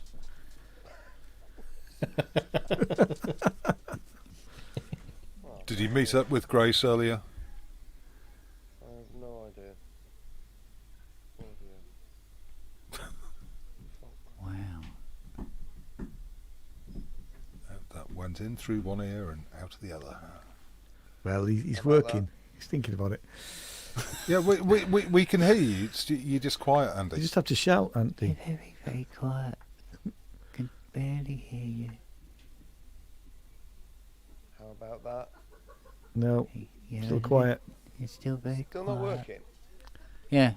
You sound like you. Actually, it sounds like your mic's not on, and you have another mic suspiciously Just rub your concealed hands over amongst the your end body. Yeah. of the mic. Yeah. There's a bag of level going in the desk from the mic. How bizarre. But what's going Is it your StreamYard volume? Yeah, because StreamYard can screw up, can't it? Well, This is the Kent's Fun Can You Guess What's Wrong segment. So, Oh, yeah. Click on settings, then go to audio. Have a look at and make settings sure and you've see got... if your audio bar is all the way up, because sometimes it does go like to halfway for some weird reason. turn off Well, automatically. I have mine set at halfway. Oh, then you can't go wrong. What about that one? What about? No. How about that? And make sure automatically adjust mic volume isn't ticked. I can be asked titting about anymore. You just have to shout. It's just really weird, isn't it? Well, what is your volume settings saying on the settings of SteamYard?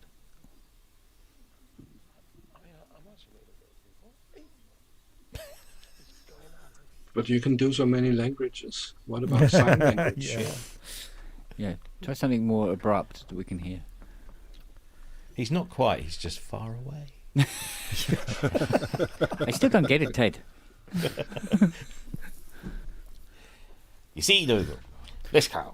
The thing is, we've all been there, haven't we? We've all been there with this. Christ, yeah. So many times. So we do sympathise, Andy. My You're in a steamed microphone company. learning curve actually went back on itself. Yeah.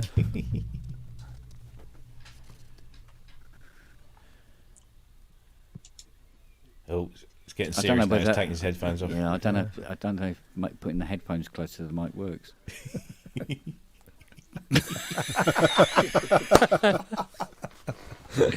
Let's just put Andy full screen. This will just click back and watch. Yeah.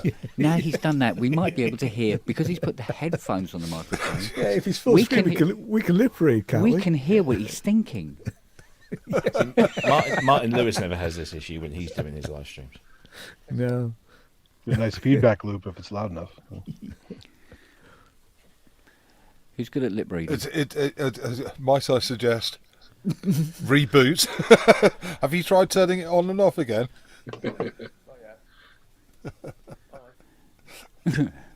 Boom. No. And out. Oh dear. Oh, and Robbie, your OCD is going to kick in a minute. I know. It's just, There's a corner. There's a corner missing. There's corners missing. Oh. Never mind. It is symmetrical. Well, this is true. We can, yeah, I suppose. Yeah, they'll do. Yeah. Oh, hang on. I need to get out of these because I'm smart. You see, because I've been out. I don't normally go outside, so I have to put smart clothes on, and I feel really uncomfortable. What, your T-shirt doesn't say "fuck you" on it? Yeah. Or advertising ProSynth Network. Yeah, advertising something or someone. Emacs 2 button-up shirt. Yeah. Or a Atari. Well, I should have should be getting a polo shirt, shouldn't I? Really, ProSynth Network polo shirt. Oh. I want an anaglyph shirt like Kent's. I want an anaglyph. Spelled wrong. Anal glyph. Yeah. Because somebody pointed out, go, yeah, it's got apostrophe RE. I went, yeah, but it doesn't fit otherwise. Oh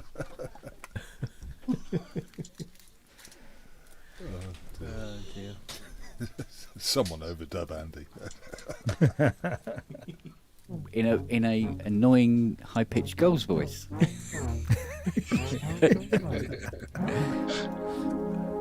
Ooh. Use the Miku stomp. God, he's still practicing them chords. Well, I'm trying to perfect the patch because yesterday I didn't have the portamento on it, and now I've got the portamento. It sounds a lot more. Yeah. So I'm still working on that. Yeah, but it's getting there. It's some layered patches. Is the portamento on all of it? No, it's just you got the fat fifths with the portamento on, and then the soundtrack patch sits underneath, and that's just that. Oh, wrong one. Oh, I got a stuck note there. You got a lot of release on the. I actually need more release on, just a little bit more. Yeah, but the patch underneath, it's got an awful lot of release. Yeah. Yeah. I'm getting there. And why is that? That wasn't doing that earlier. Well, where is it? Is Andy's computer one of those ones with the clockwork processor in it? Where is he? It's just winding up the PC.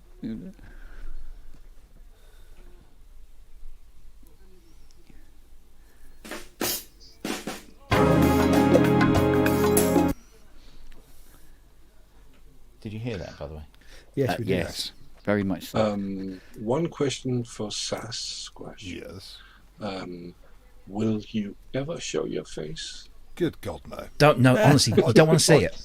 I've seen it. You don't want to see it. Yeah, I wouldn't want to scare anyone. It's. And we are not scaring. Right? You think that's a third party image? No, it's not. He's a bit lighter than that. Photo. Yeah. But that I'm more of a silverback. This is a younger image of me. It's, We're He's more a intrigued handsome now chap. by Are you going to give it? Are you going to give us a masterclass, Robbie, and tell us what the notes are for these chords? No, what notes? It's the white key to the left of the three black ones, Right. and then it's the middle three of the black ones, Right. and the first one of the next two black ones. I can't believe I just did that. How fucking awful is that? So I'll tell you what the chords are. So it is. No, seriously, I meant the notes. Because if you said, "Oh, it's G seventh augmented," I go, "What?" Well, that's good. I don't feel so bad now. But it's basically F, A flat, and D flat for the first chord. Right. And then the F, second A flat and D flat. F, A flat, D flat, and then the second chord is G, B flat, E flat. Sorry, E flat or F flat? E flat. Yeah, G, B flat, E flat, and then G flat, B flat for a perfect fourth. No, G flat, B flat, E flat. You're using the black keys there, Bobby. I've got no idea what you're talking about. There you go. I never touch the black keys in case they explode. Yeah. I always touch the black keys because that guy on the internet said that if you want to make a hit record, all you got to do is just hit the black keys because they all sound good. Did you not see that? Oh, is that jazz then? Something like that. Yeah. Right. He's never been hit in the face with a Volca. Got it. If you put me full screen, I'll. Oh, look at this! It's getting very technical now. Handheld. Let me just. Right. Okay, ready? So this one. Yeah. And that one. Yeah. And that one. That's for Oh, the and first that one. chord. That's that. Yeah. So bum.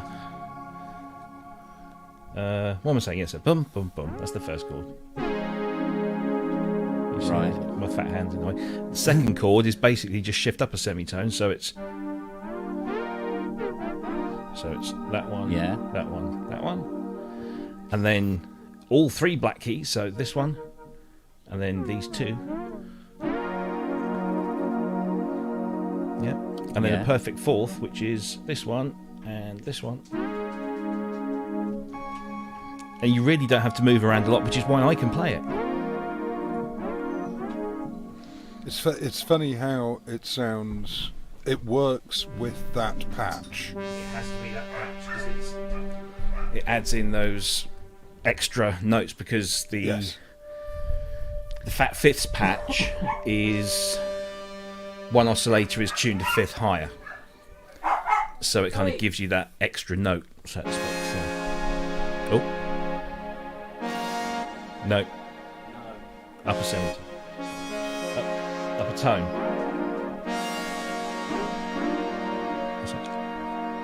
And then all three black keys.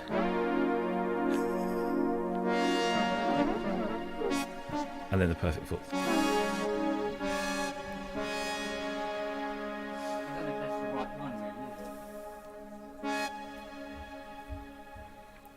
And all the while, Henrik's going to get a massive copyright strike from Island Records. I'm sure of that. It's like that first chord's like an F minor with an added something in it. I I did have. Hang on. It's missing the C off the F minor, but moving it to semitone. So the. Let me just get the. It's I've an got it written down minor. here somewhere. So the first chord is D flat over F. Right. And then the second chord there's is different versions. E flat over G. Just seen a different version. Unfortunately, And C8 then- he doesn't do the fifth; it does fifth and the third. E flat minor over G flat.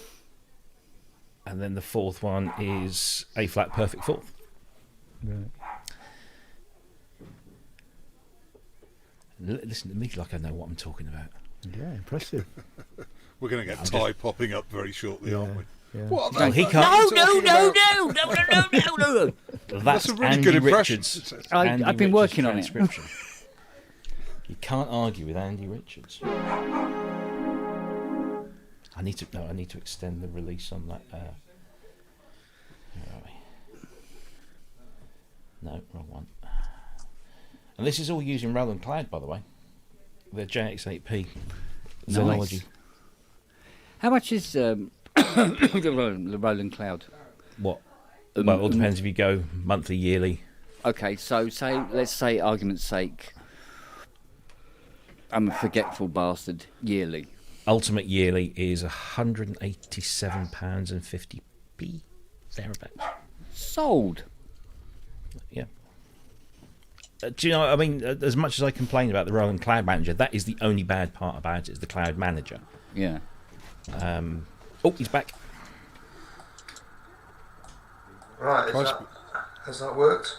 No, that's not even your microphone. That's not even your mic. No. Well, at least that's something. Yeah. Yeah, you've managed to break it more. Yeah, we can hear the room now. It's great. Yeah, you got the atmospherics going with Yeah. it. Change. You need to change your input device. Yes, I'm doing that now, Sassy. How about that? No. Still the same. No, then you have to change it in StreamYard as well. Changing it in StreamYard. So you need to change it in Windows and in StreamYard probably. Don't you just love Windows? That's why I use a Mac. Let's not go there, shall No, we? that's no, we won't. No. I'm not Sorry. saying anything. I love my Windows. Italian Stallion, enough of that song now. Can you never have enough of that song? The copyright strikes are just building Might up. get a copyright strike. You see Grace Jones come into his room and just go. How dare you? Do the Russell Harty slap. Yeah, do it. Yes. Oh Russell God, yeah, I've Harty, forgotten that. Yeah. Stop it, darling. Should come in as that Strong J character, yeah. Yeah. So try speaking, Andy. Are you sure you want me to try speaking? It's still on your other mic, not that mic. Whatever mic that might be. It's not the one you're looking at. Settings. Camera. Audio. Yeah. Communications. USB. Default USB. But at least we can hear you now, Andy. Yeah. Yeah, that's true. How about that? Yeah, we can hear you. It's just not the mic that you're talking into. I don't know why. I don't know what's going on there. I don't know what on earth has happened since last night. I think you're talking through the mic on the camera now. Yeah. Why is it not picking this up? This is just. So if you click on the little speaker in the bottom right hand side on the Windows taskbar, Yeah. what device has it got selected? Headphone. At the minute it says headphone. It says Realtek audio. That's just the headphones. I've never had any trouble with getting StreamYard or vMix or any of these other things to pick up the USB audio. No, it seems to be not getting it. Oh, weird. That's just set playback device. Yeah. So settings. But if you right click on that, open sound settings. Yeah. Audio. Have we tried rebooting the USB device? Just input, and it will say choose your input device. What we need is Richard Hilton. going. It's all in the left. And it should have microphone USB audio codec. Right, so I've got communications microphone USB. I've got microphone USB microphone. That one. Communications microphone. And then I set it to that. And then how do you? Are we supposed to button that said apply? Is that working or not? No, clearly not. No, if you close the window, that should apply. Nobody wants to spend the Saturday afternoon looking at me trying to work out how to get audio. Yeah, we do actually. It's quite enthralling. Oh, is it? It's very entertaining. I'll be honest with you. Give it a few more hours, and we're going to be like, Ready Player One, where we actually live in YouTube. We're on it all the time now. Yeah. It's a rite of passage, Andy. I was only sort of. I mean, I thought. Who's actually hosting this? Is this you, Kent? Are you actually hosting this at the minute? Nothing to do with me. No. James 3D. Henrik is me. right. So, Can you tell how smoothly it was going? So, yeah, sorry. No, it was because it was like Eddie had arranged this, and I'd got something else that I'd sorted out for earlier. So, well, I'm doing something else. Well, I'll pop in now that I'm back in. Yeah. Just to show support, because it's Ranzee's day off and all that. But no, it's not bloody working, and I don't know why. Oh, But we can hear you, Andy. I wouldn't It's worry. fine, matey. Yeah, it's totally fine. Yeah. So get out of my face then. No, put it back, please. Yeah. Do what I do. Do what. That's the way. That's the way to be honest. You just need a 2-foot pop shield now, and Should do it like me. Just be a talking forehead. Oh yeah. Have you plugged it in, Brooks? Sod off, everybody. Honestly.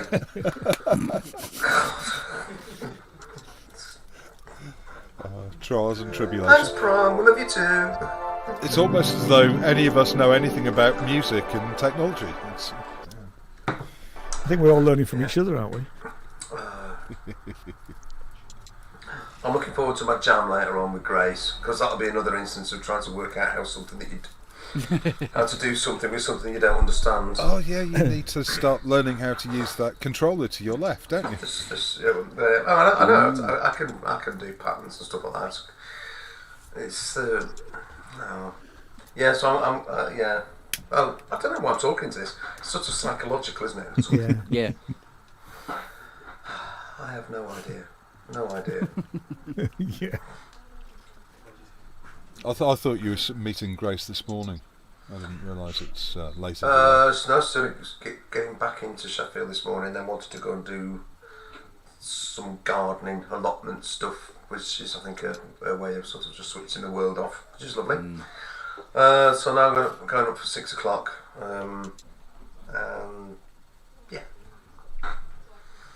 Yeah, Mr. Max. Hi, Mr. Mark. Thank you for your lovely module. I've got it. It's in my rack. Oh, Andy, I've got to send you this bloody modular. So, Keep forgetting. Well, so would I, if I'm honest. I've not said anything to anybody at work. But I mean, yeah. If you were happy for that to go to an institute of education where bright little minds can benefit from it, then cool. Yeah. That would be great. And we'll dig out a box for it this week. We'll get it up to you. Oh, that'd be brilliant. Yeah, I know they'd appreciate it, because at the minute all that they've got that approaches a synthesizer is the Volca, which is not very good. Which But this is about the same size. The Volca modular. Oh right, yeah. This is this is a similar sort of idea, but yeah, it's not what you'd use to try to teach somebody subtractive synthesis, is it? So. Let's get a mini. Hi Adam. Adam wave. So this really is where a 2600 would come in really useful for education. even if it was because it was Behringer. designed for it. Yeah. Didn't they used to have a really big version of the 2600 that they used for schools yeah, there and was. colleges? And Korg also did a massive MS-20. I remember. I've seen the MS-20 because that actually still exists. And Wurlitzer did one as well, didn't they? Yeah, that's educational sense too. Yeah, Just with a big light-up board over it. Just use some of those Behringer Behringer Moog systems, man. Right? Well, Get somebody to drop a $1,500 and you got a whole system. Yeah. Yeah. To teach with. You agree, Sasquatch? Well, the problem is persuading a school to spend money on technology. They can't afford books and pens, yeah, so they, what chance have they got? they wouldn't even have Parents £200. could do it. They wouldn't even have £200 to No. spare. That little Volker actually belongs to one of the music teachers. Ah, So it's you know, cheaper than an ARP 2500. they can go out and it amazes me sometimes how the money is spent and where money is available for things. You know, I sometimes think, oh, that's nice. Look at that. Got nice new fridges and microwaves on the corridor of power. That's interesting. And that sort of thing. And then you say, well, could we buy a £200 Behringer Neutron for our kids to learn? Yeah, that would be better. Don't know if you've got any money for that. Because it all comes out of all these different pots of money which is allocated for different things. And so there's £17,000 available for senior management furnishing. And if you don't spend it by the 1st of April, you lose it. And I'm being cynical again because that's a bit unfair. And then the teachers end up spending out of pocket. That's what happens. Yeah. Right? They just buy it themselves, which is terrible. I don't. Good Stop doing that. Yeah, no, I agree. I used to bring in programs to my science classes I recorded because the teachers couldn't buy the programs. So. Yep.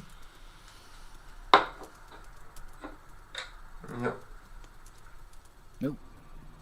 Did you want to say anything about Vangelis, Andy? Or did you already do that? Well, I think we sort of did, didn't we? I can't remember.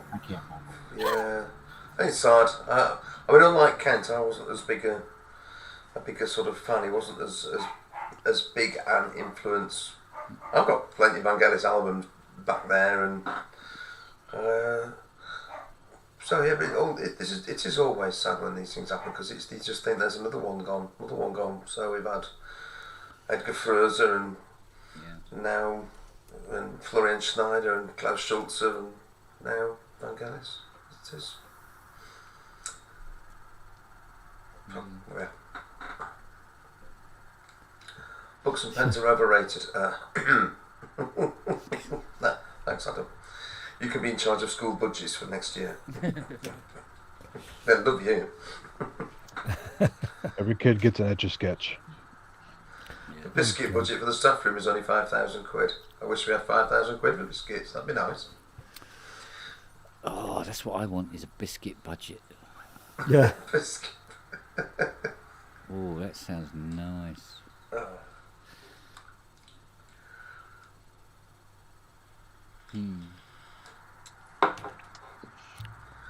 So we should have a rule that when people accept SAS, when people go in the background, they should disconnect so we don't have to waste screen space on it. Just on that. Looks like room to let, doesn't it? Yeah. Just on that synthesizer, Kent, speak to your accountant because you might be able to offset that against your income because it's classed as a donation. You should be able to.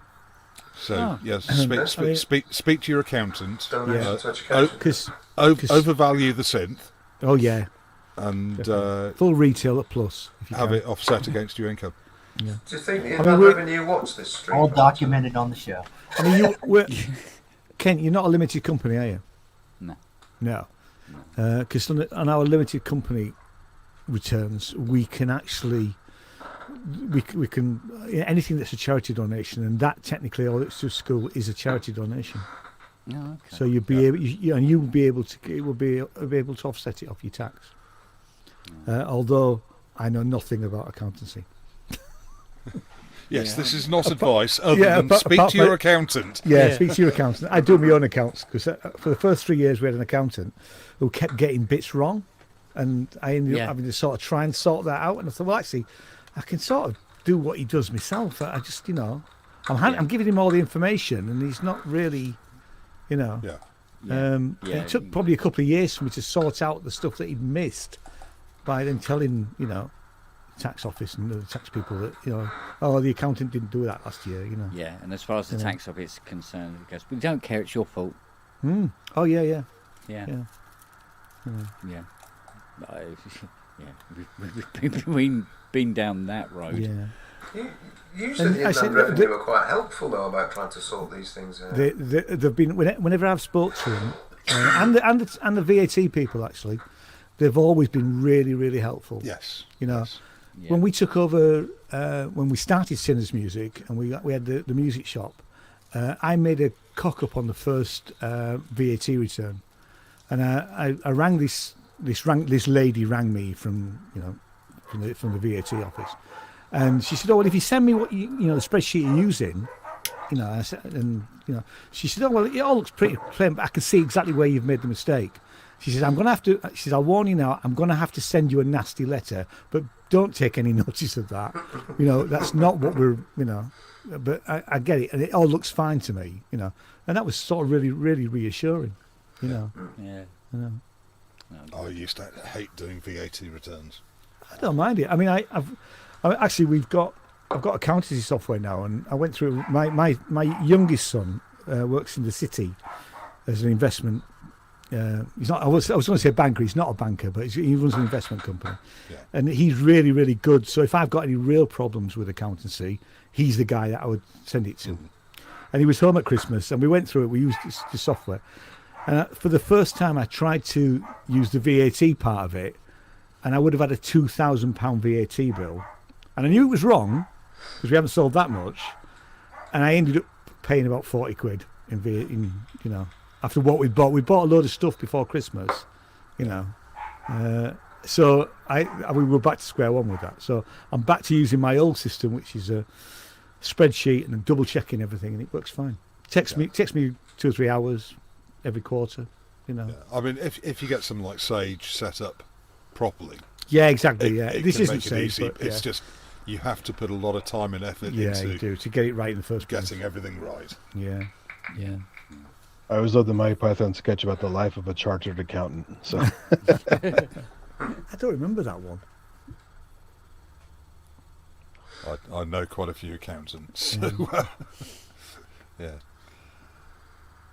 It's not cheap. Yeah. No. But a good accountant will save you money. Exactly. Yeah. I don't think I necessarily had a good accountant, if I'm honest. They're few and far between.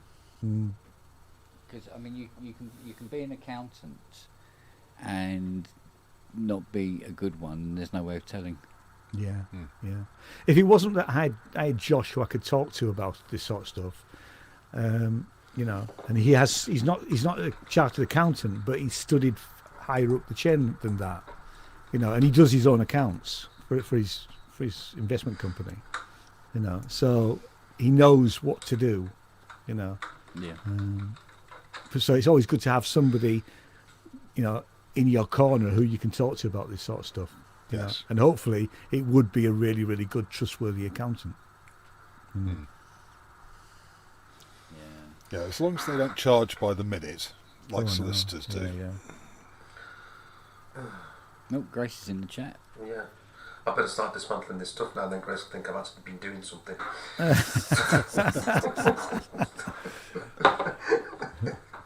Hi, Grace. Oh, yes, hello.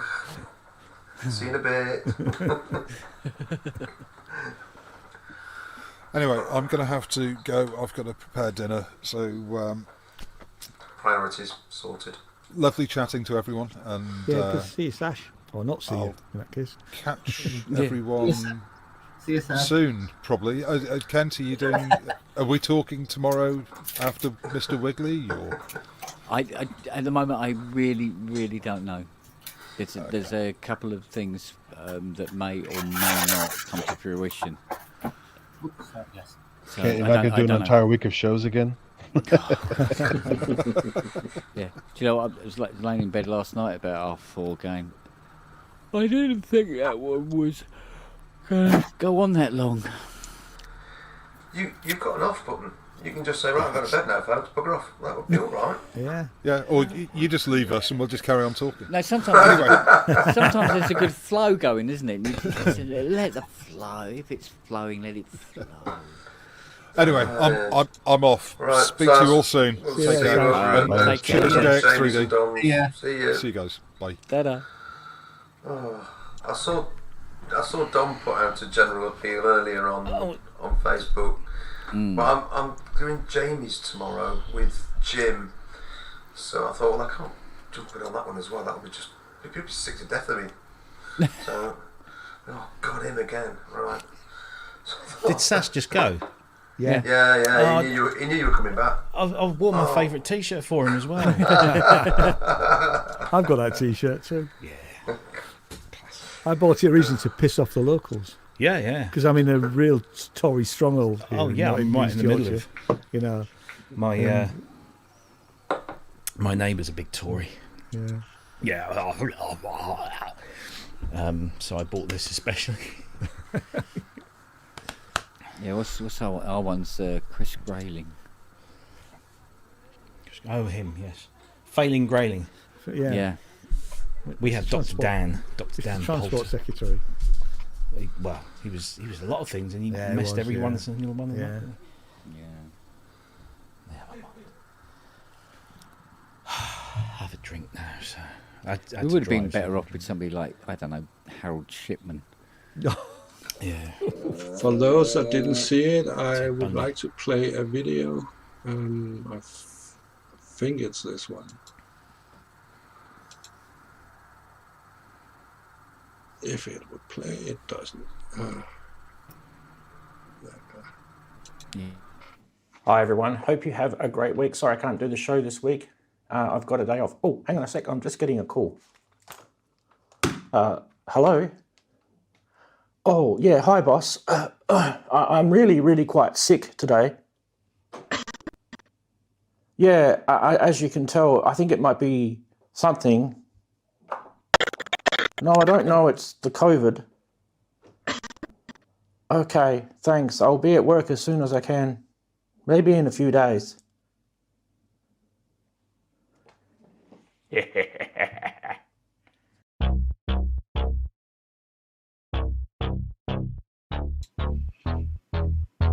And here's my recreation of his team theme.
I do like that. That was That's good. fantastic. I do really like that. Ranzee will be chuffed that someone's covered one of his pieces. Yeah.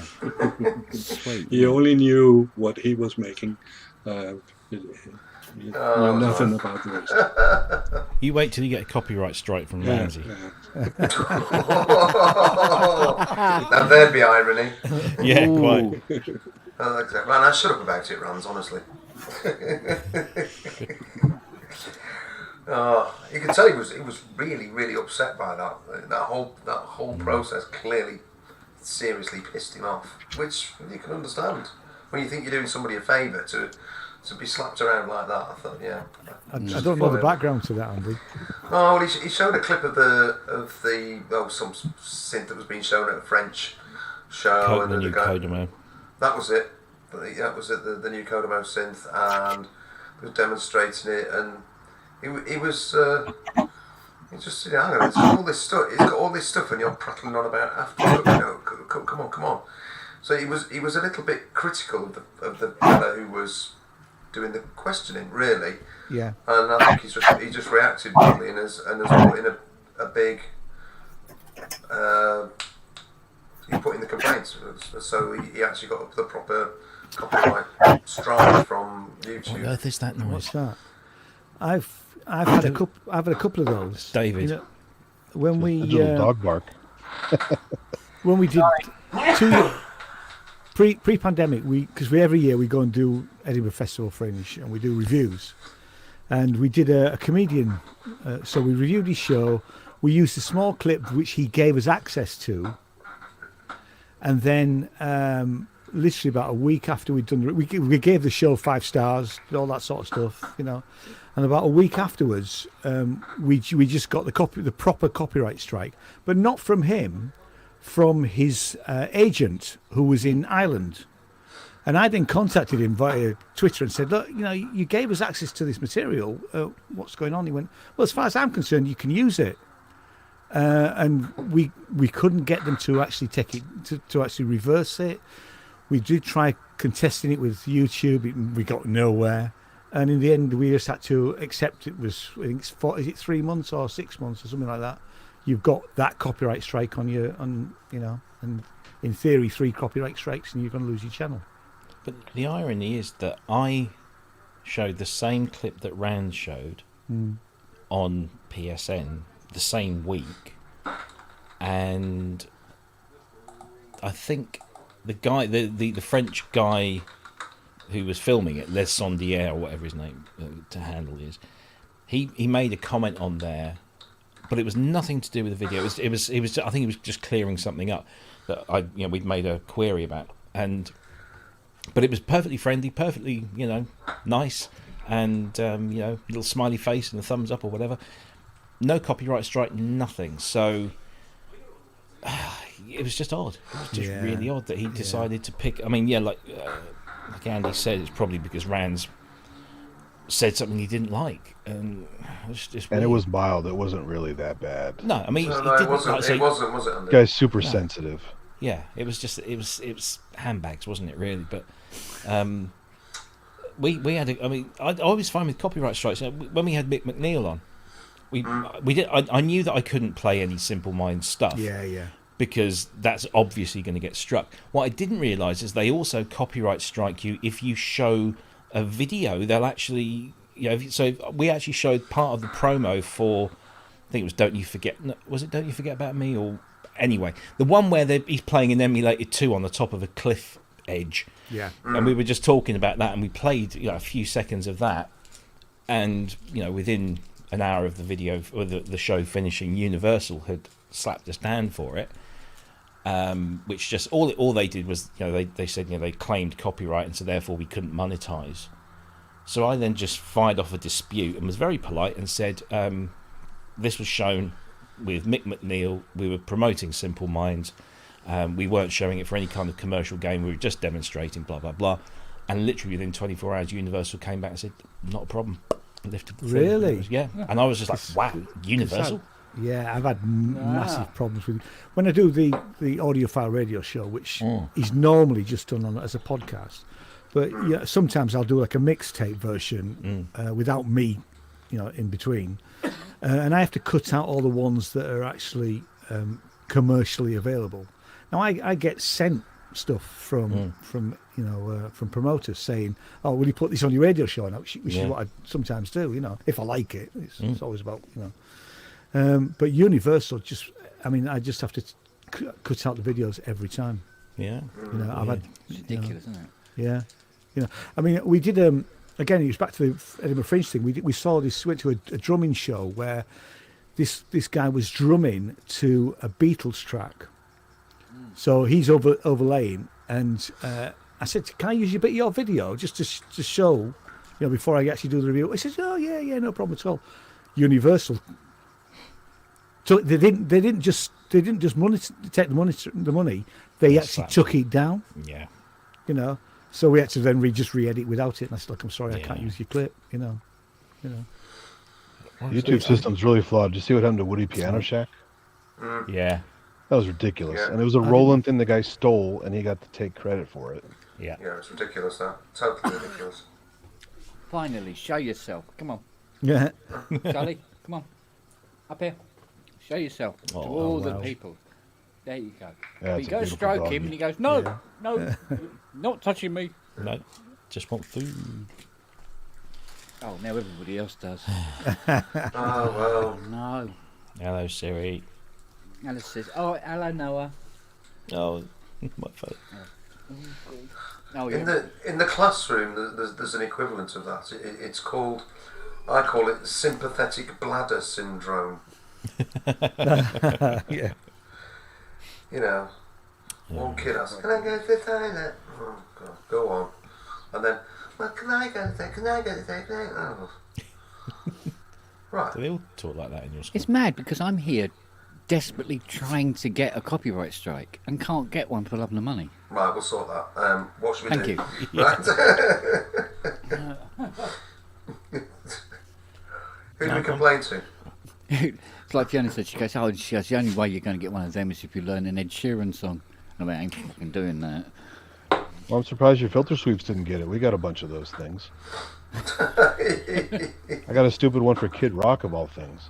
Oh, Jesus. Oh, yeah. What an insult. Yeah. I'm just looking through all that. I thought we had one where I had to cut out some audio, but I think we got that sorted. I think there was one video, or one show we did where we did, and just like I didn't want to edit the video, but I thought, no, screw you, I'm just going to mute the audio, and so yeah, because the algorithm that's on YouTube to mute just the audio that is offending someone or is being claimed. It's not too shabby. It's not great, but it's not too shabby. But yeah, what are you going to do? It's just strikes me so mad that they spend so much on advertising the stuff,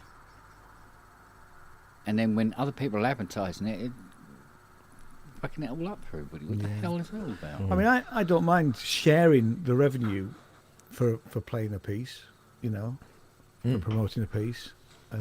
But it's when that happens occasionally in those videos. I won't cut anything out. We'll just share it. I'm happy to do that. I just remembered what that thing was. I had to mute the audio. We played the promotional video for a thing. I can't remember what it was, piece of hardware or software, but it was the manufacturer's own video of one of their guys doing something with this thing. So it wasn't like a piece of copyrighted music. It was an original piece of thing that they did as a demo.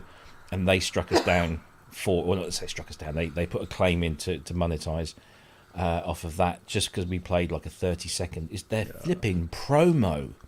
It's not like a performance. It was a promo with overlaid text and fancy graphics and that. And so I thought, no, screw you. I'm not even going to bother disputing that. I'm just chopping that out. Yeah. Because if if you don't want me to promote your thing, fine, I won't. Yeah. That's why guys like Adam Neely do short form on YouTube and long form on Nebula, where there's no restriction. You can't do education if you can't cite examples of music. Exactly. Yeah. Yeah. I think there is an option when you counterclaim, and you can say you can cite it for educational purposes, but then you're at the mercy of whoever, and if it's somebody at the end go no. Well, they're rough though, because if you counterclaim something and you didn't make it. They're going to come after you. Yeah. That can backfire on you big time. It can, yeah. And there's the American fair use policy, isn't there? But it's slightly different over here. The fair use is a joke. People get screwed for it all the time. Yeah, I'm not surprised really. You can put banners over your thing, watermarks, crop the image, reverse the image, and still get nailed for fair use when it's, ridiculous. The thing is, the other side of the coin, the company I work for, we have 2 YouTube channels. One which is predominantly like marketing, and use cases and promotional stuff, and the other one is the one that we use for training videos and how-to guides and that sort of thing. And we get some of our partners, or even non-partners, just distributors or whatever, they literally copy our video and throw it onto their YouTube channel, which, it's not awful, but we therefore have no control over it, and our legal department are all over that with good reason, I suppose. So again, we use watermarks and all this kind of stuff, but yeah, it's what it is. It's YouTube, isn't it? Yeah. I think the benefits far outweigh the... Yeah, they do. So. Well, the great thing, too, is, Google wants to be seen as this great software magnet, right? And it's this crappy code. The algorithm stinks. It doesn't pick out the right stuff at all. Shazam does a much better job of identifying stuff. Guess who owns Shazam? I don't know who's on Shazam. Is it Facebook? Apple. It's Apple, is it? Yeah, they bought it. It's now built into all iPhones now. It's part of the control center. I tried using it once and it failed miserably. All right. You just couldn't recognize the track. It's not good for classical usually, but this was actually because I was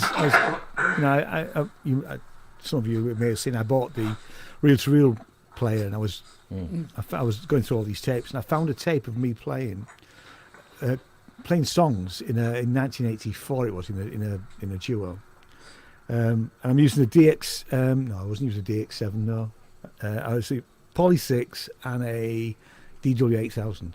Oh, miles cooler. Sorry, Robin. And and I didn't. What's not to love? I didn't recognise the song, but I knew it was a commercial song, and it couldn't recognise it. Yeah. I think it was probably the crappy version because he was digitised off tape. Now that we're upset, Robbie, I better go. So sorry. Yeah, thanks, Robbie. Yeah. I added up to 2, so I can do 4 if you like. Can't count that far. Anyway, I'll see you all. I'm on Jamie's tomorrow, so I'll see you at Jamie's and then at Dom's and all the other usual places in between. And I'm on my way, Grace. See you in a bit. Yeah. Try everyone. Got your message, Grace. Good luck. See you later, Andy. And I should probably go because it'll be some tea time. Oh gosh, yeah, look at that. 5 o'clock. I know. So I will see you guys tomorrow at some point. Yeah. So have a good evening. You too, mate. Buddy. Yeah. Bye to all the chatties. I got to go as well because I don't know if you can tell, but a certain young brown little fellow with 4 legs is very subtly telling me that it's time for dinner. Well, he does it, but he does it from a distance. I gotta go too. I get my sleep. I only slept 2 hours, so. Oh, jeez. Catch you guys later. Yeah, take it easy. See you later, guys. Bye. Bye, everyone. Yeah, bye. Bye. Take care. Bye-bye. Yeah, then it's us. Shall we end the stream? Yeah, we'll call it a day, shall we? Yeah. You've done a good job, man. I tell you. Well done. Thanks. So did you. I just stayed here and talk rubbish for a few hours. Yeah, but it worked. All right, mate. You look after yourself and take care. Yeah, you too. Bye-bye. Bye-bye. And bye, everyone out there. I'll end by playing a little commercial for myself. And this is it.